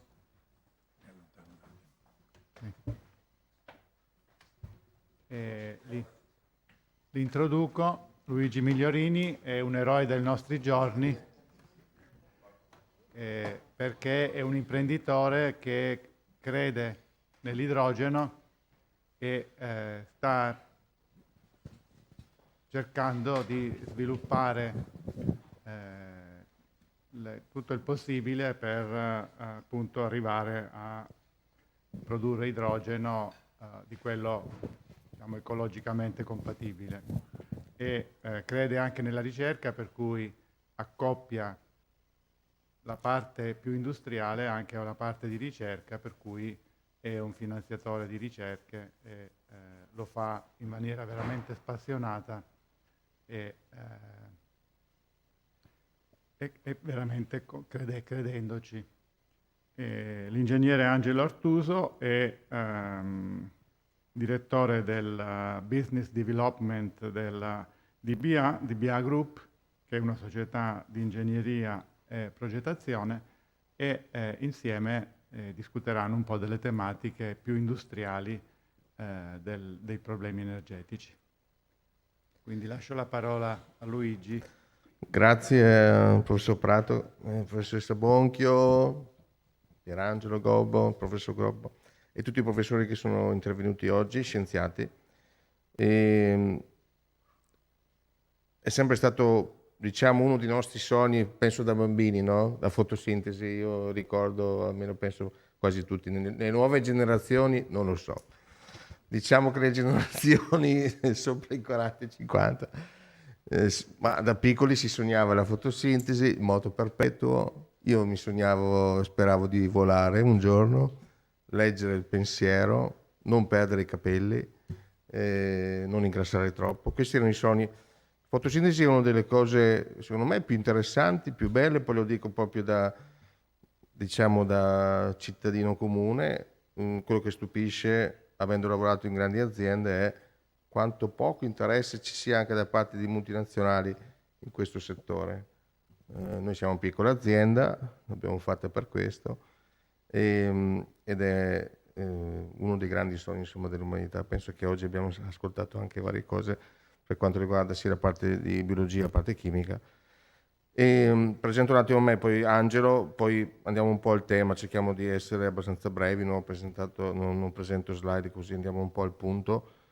Noi siamo una piccola azienda, si chiama Enfos, quindi energia della luce, perché era nata proprio con l'idea di sfruttare la luce per produrre qualcosa, idrogeno, energia elettrica, eccetera. Siamo a Verona, siamo piccoli, però produciamo elettrolizzatori, piccoli elettrolizzatori, ma neanche tanto piccoli, fino a 100-200 kW, qualche megawatt, PEM, che è una delle tecnologie che avete visto oggi, per produrre idrogeno verde. E appunto con le varie università, i vari gruppi, diciamo, di scienziati, di ricercatori, qua ci sono vari ragazzi dell'Università di Padova, di Trieste, Biomaguna, eccetera, abbiamo partecipato al progetto Plankton e poi andiamo un po' allo specifico. Do la parola un attimo a Angelo. Allora, noi siamo azienda, quindi cerchiamo di investire, però di arrivare a coniugare quello che la scienza produce nelle massima espressione che noi stiamo vedendo in questo momento verso il mercato, cioè il bisogno del mercato. Poi siamo noi che dobbiamo guidare il mercato, cioè, se dobbiamo seguire il mercato useremo ancora il metano per 150 anni, anzi il carbone forse. Quindi siamo noi a capire come, diciamo, come sta cambiando il mercato, cosa vuole il mercato, ma anche indirizzare il mercato verso certe direzioni.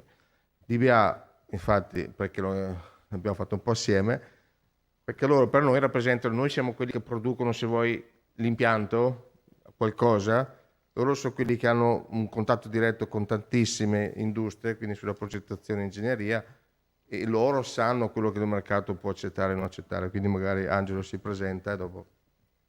Sì, io appunto faccio parte del gruppo DBA. DBA è una società di ingegneria, siamo una delle prime società di ingegneria italiane per dimensione, in particolare io mi occupo della divisione Energy Transition. Siamo chiamati a mettere a terra tutti quei progetti che vanno a realizzare concretamente la transizione energetica. Prendiamo quello che arriva dalla ricerca scientifica, che viene industrializzato e che deve essere applicato, e diamo i feedback tramite gli operatori di mercato come Luigi su quelle che sono le problematiche che si evidenziano concretamente nell'applicazione dei criteri di transizione energetica e dei progetti di transizione energetica, per dare poi gli input per sviluppare nuova ricerca scientifica e migliorare le tecnologie o introdurre nuove tecnologie. In questo momento siamo impegnati su molti dei progetti che abbiamo menzionato questa mattina, infatti mi fa piacere perché poi si vede che realmente queste iniziative, queste visioni vengono concretizzate. Per esempio noi stiamo sviluppando quasi tutti i porti, in tutti i porti d'Italia, tranne il porto di Bari, i sistemi di cold ironing per realizzare l'alimentazione delle navi in porto e consentire di spegnere i motori delle navi in porto. Questa è una cosa che sembra semplice da realizzare, in realtà una grande nave da crociera non ha una presa elettrica per alimentarlo, ma ha bisogno di un'alimentazione di 30 megawatt per mantenere attivi i servizi durante l'ormeggio in porto. Questo vuol dire che nel momento in cui riusciamo a spegnere la nave, abbiamo spento una piccola centrale termoelettrica all'interno di una città, perché quasi sempre i porti sono inseriti in un contesto urbano. Il risvolto della medaglia è che dobbiamo riuscire a portare al porto 30 megawatt, in genere non 30 perché sono multipli i moli, quindi di solito sono progetti dai 100 megawatt in su, con delle linee alta tensione, e a monte dobbiamo riuscire a generare l'energia elettrica, preferibilmente rinnovabile, per alimentare questi sistemi. Siamo coinvolti sui sistemi di sviluppo delle infrastrutture di ricarica delle auto elettriche, che è un altro dei temi trattati. Anche lì si pone il tema dell'energia rinnovabile, lì con una fortuna che abbiamo osservato nello sviluppo di queste iniziative, che il profilo di consumo oggi delle infrastrutture di ricarica elettrica coincide quasi perfettamente col profilo di produzione degli impianti fotovoltaici, per cui almeno lì il problema dell'energia rinnovabile si autorisolve, nel senso che appunto coincidono i profili di produzione e di consumo. Stiamo sviluppando anche la transizione energetica delle flotte verso l'idrogeno, anche qui con grandi complessità, perché pur essendo una tecnologia matura che è sviluppata da decenni, e per esempio in Italia, anche se pochi lo sanno, abbiamo già dei grandi idrogenodotti che per esempio alimentano in Toscana tutto il distretto dell'oreficeria per le lavorazioni metallurgiche, alimentano in Lombardia tutto il distretto della microelettronica per le lavorazioni dei microprocessori. Qui a Porto Marghera abbiamo un idrogenodotto che alimentava, ora è stato dismesso, tutta l'area petrolchimica di Porto Marghera. Pur essendo una tecnologia matura, oggi ci troviamo in una fase in cui lo sviluppo tecnologico non è stato sollecitato dalla domanda industriale, per cui per esempio oggi che stiamo sviluppando un altro dei progetti che abbiamo menzionato, quello della flotta degli autobus della città di Venezia a idrogeno, ci troviamo a dover scegliere concretamente in un catalogo di compressori tra 3 modelli di compressori, mentre in altri gas possiamo scegliere tra una gamma di centinaia di prodotti. C'è molto lavoro da fare, molto lavoro di ricerca per risolvere anche i temi poi dell'applicazione concreta di queste tecnologie. Un altro dei problemi, l'ha evidenziato una domanda di una persona qui in sala, è il tema della contemporaneità della generazione delle energie rinnovabili rispetto alla domanda. Noi abbiamo bisogno dell'energia nella quantità che vogliamo in un momento preciso, in un luogo preciso, non sempre questo è compatibile con la produzione delle energie rinnovabili, che dipendono in gran parte dalle condizioni meteo, quindi se piove per esempio come in questi mesi, in queste settimane, la produzione fotovoltaica o la produzione eolica crollano. L'anno scorso abbiamo vissuto uno dei periodi più tragici per la produzione di rinnovabili. Nel primo semestre dell'anno la produzione eolica praticamente è andata a zero perché non c'era differenza di pressione, quindi non c'erano venti. La produzione fotovoltaica ha avuto un crollo pesante perché c'erano temperature molto alte rispetto alla media stagionale e quindi è crollata la produzione fotovoltaica. E la produzione idroelettrica praticamente si è azzerata per il problema della siccità. In quel momento lì abbiamo vissuto, anche se non l'abbiamo conosciuto, noi l'abbiamo vissuto indirettamente lavorando con gli operatori del mercato dell'energia. c'era un momento di crisi fortissima perché appunto c'era il crollo della produzione di energia rinnovabile, c'era la necessità di attivare le centrali termoelettriche, che in Italia principalmente sono centrali a gas, quando non c'era disponibilità di gas, perché per riuscire a superare l'inverno passato la maggior parte del gas veniva indirizzato verso gli stoccaggi. L'abbiamo superato, è stata una spinta anche per velocizzare i progetti di transizione che si stanno sviluppando e che sono in questo momento anche facilitati dagli investimenti del PNRR.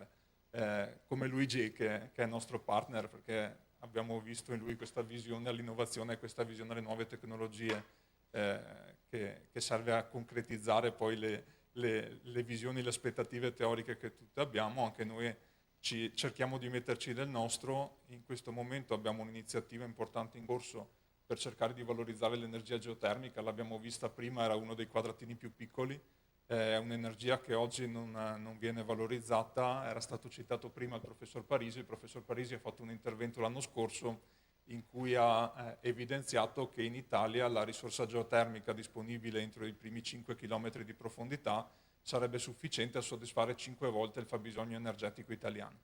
È una tecnologia che non è sviluppata perché è una tecnologia capital intensive, quindi ha bisogno di molti capitali, porta dei risvolti concreti. Per esempio nel progetto di Venezia stiamo integrando la fonte geotermica, perché è una fonte che garantisce la produzione continua sulle 24 ore e su 365 giorni all'anno di energia elettrica, che può essere utilizzata nell'elettrolisi, andando quindi a ridurre la taglia degli elettrolizzatori e a ridurre il costo complessivo dell'impianto. E arriviamo un po' ai colori dell'idrogeno, che era un po' il tema. Quindi, tanto oggi ho visto tante slide interessanti, tante presentazioni, ho visto tante cose che ho fatto in passato, batteria al piombo ad esempio. Io vengo dal mondo delle batterie al piombo, acido, litio, sodio, e poi energia, idrogeno. Idrogeno è un po' diciamo, la fase finale, se volete, dopodiché insomma ci fermiamo. Ecco. Però l'idrogeno, come spiegavano bene anche di vari interventi, ha bisogno di essere capito meglio, usato meglio, convogliato meglio, eccetera. Ad oggi è ancora una cosa che costa molto. A livello di mercato, chi è che può usare l'idrogeno? Che tipo di idrogeno? Avete visto un po' i colori che sono stati presentati. Sicuramente noi ci dedichiamo all'idrogeno verde, allora l'idrogeno grigio, se potessero morire tutti quelli che fanno idrogeno grigio domani, li faremo morire. Purtroppo l'alternativa oggi non ce ne sono tante su alcune applicazioni. L'idrogeno verde è quello che hanno interesse, è quello che portiamo avanti, anzi col progetto Plankton la nostra intenzione è partire con un nuovo colore di idrogeno che chiamiamo idrogeno bianco, perché ad oggi idrogeno verde è quello che viene prodotto dall'acqua con l'elettrolisi e con rinnovabile, poi dipende che tipo di rinnovabile, insomma, però è verde. Quello che noi intendiamo è togliere la parte appunto di rinnovabile, nel senso di fare l'idrogeno senza fili, cioè il wireless idrogeno, e quindi portarlo ad un grado di purezza ancora maggiore rispetto al verde, quindi il bianco. Il bianco vuol dire per noi idrogeno che viene prodotto senza bisogno di supporti elettronici o di conversioni di potenza. Oggi tutto l'idrogeno verde, che venga dal geotermico, dal fotovoltaico, dall'eolico, c'è sempre una conversione di potenza, quindi un PCS, un inverter, un convertitore, e quindi quello già secondo noi abbassa, diciamo, il grado di rinnovabile dell'idrogeno. Il Plankton, che è il progetto che abbiamo presentato oggi e che è stato, diciamo, ufficialmente poi inaugurato ieri, con tutta la presenza anche di ricercatori che sono qui in sala, tutti giovani, è lo scopo principale, cioè produrre un idrogeno che costi meno dell'idrogeno verde. Questo è l'obiettivo, mi raccomando. Cioè, poi alla fine noi dobbiamo vendere qualcosa, fare qualcosa. Ad oggi, con gli strumenti che ci sono, gli elettrolizzatori che ci sono, gli strumenti di stoccaggio, eccetera, abbiamo fatto i calcoli assieme a Diviale, ha senso se volete sulla mobilità, quindi gli autobus a Venezia o a Bologna, che verranno comprati a costi molto alti, tra l'altro, e verranno alimentati dall'idrogeno. Non ha senso alimentare con idrogeno che viene con i carri bombolai che arrivano da Mantova, da Sapio, per dire, no? Quindi dobbiamo cercare di produrre idrogeno, siccome i cavi elettrici sono già esistenti, sono già installati in quasi tutto il mondo, e l'importante sarebbe produrre idrogeno vicino a dove c'è l'utilizzatore dell'idrogeno. Quindi il cavo arriva l'energia elettrica, si produce lì, arriva l'acqua, vabbè. Quindi questo sicuramente è un ambito, abbiamo fatto i calcoli, il costo dell'idrogeno sia 8-10 euro al chilo, 12 euro al chilo se comprendiamo tutti i capex e tutti gli opex che servono per produrre idrogeno verde, perché non è che sia banale produrre idrogeno verde con utilizzatori, quindi catalizzatori, membrane che vanno sostituite dopo 40.000, 50.000, 80.000 ore. Poi attenti, perché poi gli utilizzatori ce ne sono quelli più inquinanti, meno inquinanti. Noi cerchiamo di usare quelli meno inquinanti, meno invasivi possibili. Oltre alla mobilità c'è il mondo dell'energia, che illustrava bene anche il professor Labotto. Sì, la comunità energetica, cioè usare l'idrogeno come stoccaggio energetico, ibridizzandolo con batterie per abbassare il costo a megawattora, no? Perché se tu usi rinnovabile più utilizzatori, quindi quello abbiamo fatto dei calcoli, ha ancora un suo senso. Ha un suo senso, ad esempio, per le isole, dove tu consumi i diesel portato in elicottero a 500 euro a megawattora. Allora, quello ha un senso, l'isola. Abbiamo chiamato oggi uno per l'industria, che è l'obiettivo del plankton. Secondo noi, dal livello di vista commerciale, il plankton deve produrre idrogeno acido formico per alimentare quelle aree dove ad oggi è impossibile usare idrogeno verde prodotto con rinnovabile attuale, con gli attuali utilizzatori, che non è che che costano purtroppo, perché poi sono catalizzatori, membrane, sensori, PCS, purificazione acqua, purificazione idrogeno. Se metti insieme questo, quando scrivono sui giornali che l'utilizzatore costerà 1 milione di euro al megawatt, a noi viene da sorridere, perché solo la parte di elettronica ti costa sui 200-300 mila euro. Allora il plankton cosa serve? Cioè, cosa nella nostra testa? Produrre idrogeno in maniera continuativa, anche non altamente efficiente. Poi l'efficienza è tutta da discutere. Comunque abbiamo capito che il sole ha energia a sufficienza per quante volte? 10 volte i consumi, 100 volte i consumi. Se tu riesci a intercettare, non andando in competizione, come abbiamo imparato anche nella biologia, c'è competizione tra piante, ma non andando in competizione con altri sistemi, quindi non andando a rovinare altri sistemi. Se tu riesci a produrre questo idrogeno ad un costo ragionevole, in maniera continuativa, anche a bassa efficienza, forse si apre anche il mercato a quello che viene chiamato l'hard to abate. Abbiamo qui un rappresentante di un'acciaieria, praticamente grossa acciaieria, e ci siamo messi a fare dei calcoli, no? Cioè, mobilità, benissimo, siamo pronti, più o meno con quello che c'è. Energia, benissimo, comunità energetica, benissimo, siamo abbastanza pronti. Sulla parte, diciamo, di industria pesante, eccetera, dove il metano viene usato sostanzialmente per fare calore e quindi non è sostituibile con pompe di calore, diciamo così. Cosa facciamo? È possibile usare gli elettrolizzatori che usiamo oggi? No, secondo noi diciamo, ci vorrebbe un fantastiliardo, come si diceva, di elettrolizzatori per andare sulla parte di acciaieria. Quindi l'acciaieria, ad esempio, è un tipico esempio in cui tu devi trovare un sistema di produzione di idrogeno o equivalente per andare in combustione, purtroppo, quindi per andare a temperature da 500 gradi, 800 gradi, più su, 2000, 3000.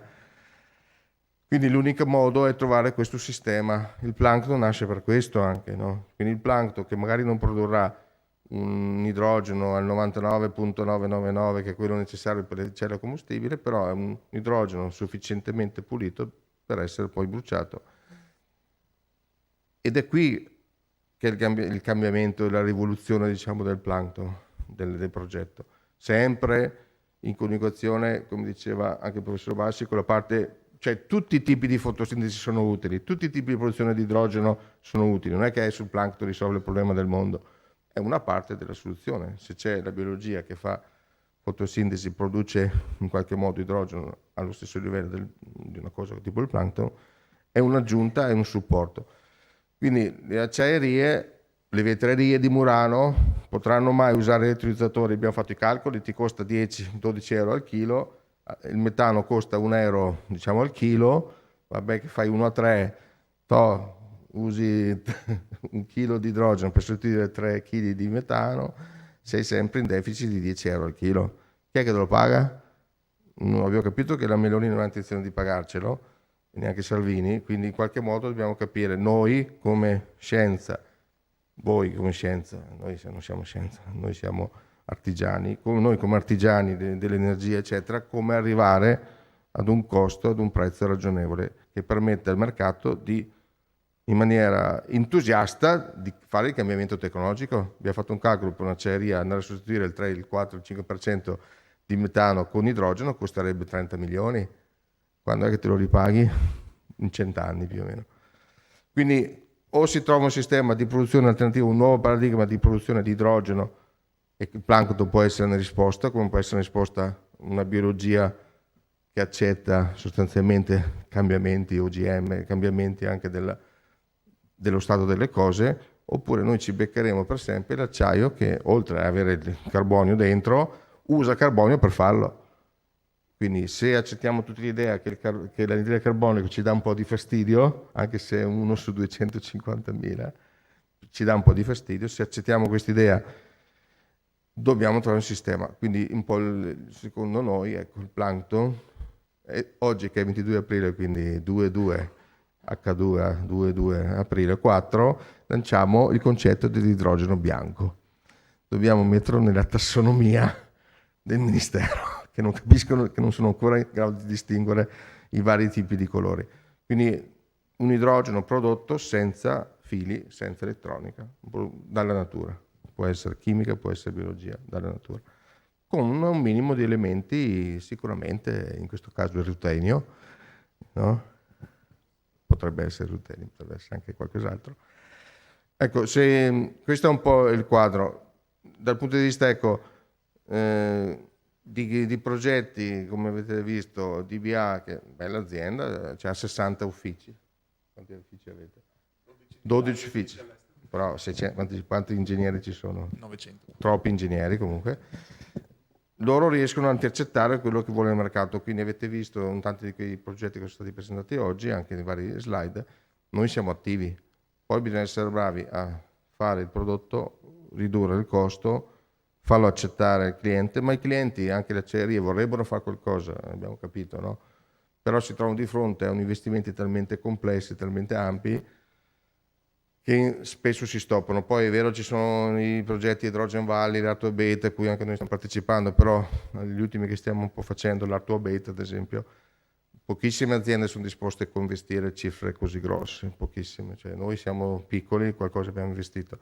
Vai da grandi aziende, ne faccio alcuni nomi, tanto, i tortellini Rana, tu dici che ci avranno no, l'idea di fare sostenibilità. Non ci sono neanche ancora messi il fotovoltaico sul tetto, per dire. Quindi quando tu ti trovi di fronte a aziende che hanno in saccoccia un sacco di cassa e manco il fotovoltaico sul loro magazzino e tu gli vai a proporre un cambiamento verso l'idrogeno, non è che sia facile. Quindi dobbiamo premere, proporre cose alternative, proporre cose che costano il giusto. Quindi questo è un po' il tema di oggi. Idrogeno bianco, grazie al plancton, è una delle possibili risposte. Grazie.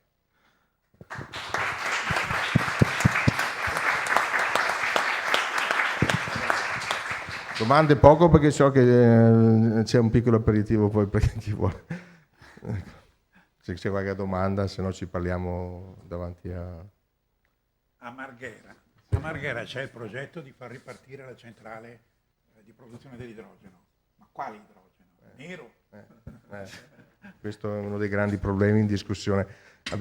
Siamo coinvolti abbastanza direttamente nel progetto di Marghera.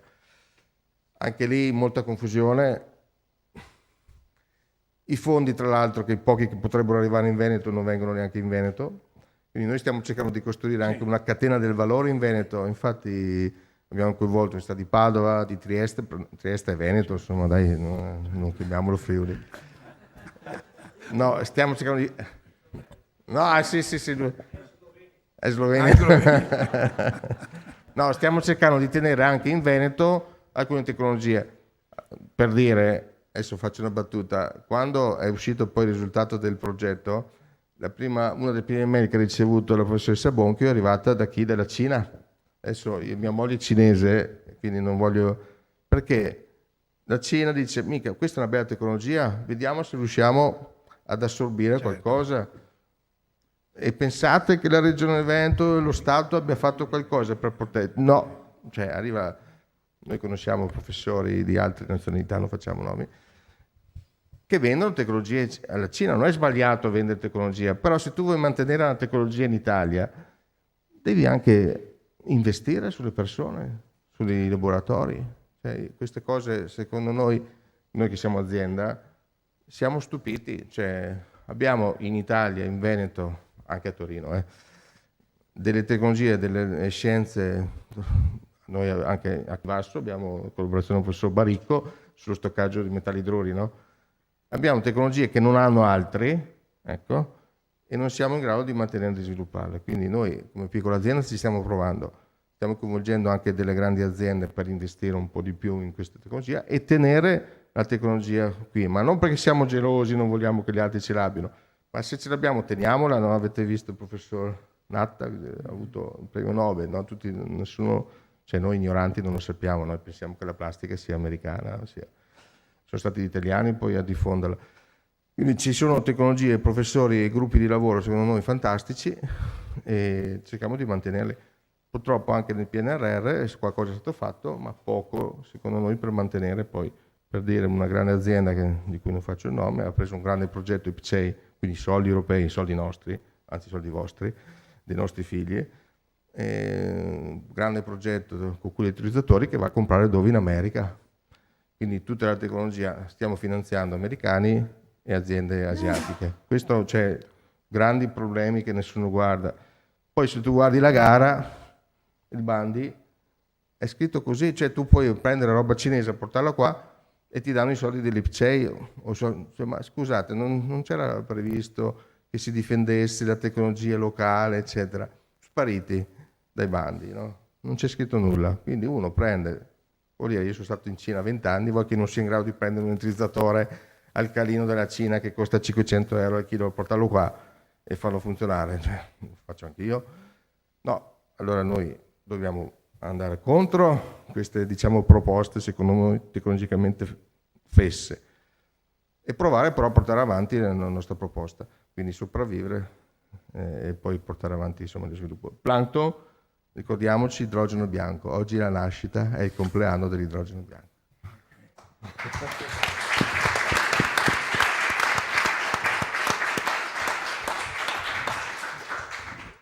Bene, è stata una giornata molto intensa, molte cose, molte idee. Io vorrei spendere 2 parole in quanto rappresentante dell'Istituto Veneto che ha ospitato il convegno.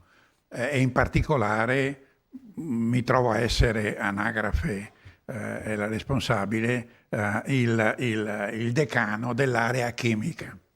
E come tale volevo spendere 2 parole a proposito di quali strumenti nuovi può avere a disposizione la chimica per rispondere a problemi urgenti. Una cosa è stata menzionata in un lavoro di Alessandro Abbotto che diceva la chimica è come è evoluta negli ultimi 20 anni, una cosa di questo genere, no? Ecco. Allora, volevo ricordare, una prima svolta è stata sicuramente l'avvento della chimica supramolecolare, cioè il fatto di mettere in gioco anche le interazioni deboli, imitandole dalla biologia. Ma poi è stato fatto molto, per esempio, in nanotecnologie, l'approccio bottom-up piuttosto che top-down. Oggi si tende a usare anche nella descrizione del progetto la locuzione systems chemistry, che vuol dire chimica di un sistema con molte componenti, con molte interazioni tra di loro, con definite funzioni. Ciò che però caratterizza la possibilità della chimica di risolvere problemi è il fatto che il sistema è costruito da sotto in su, mantenendo, io credo, la finalità con cui lo si costruisce. Mi domando, può essere solo il risultato della mia ignoranza, se la stessa cosa si applica anche a un approccio biologico. Nell'approccio biologico sembra che il sistema sia in qualche misura dato e che poi lo puoi modificare. mentre con la chimica il sistema lo crei. Questo, perlomeno dal punto di vista delle mie aspettative, dovrebbe produrre nuovi risultati importanti. Grazie per la vostra attenzione, per la partecipazione anche nelle discussioni e di nuovo grazie soprattutto a chi ha portato questa ventata di novità col plankton.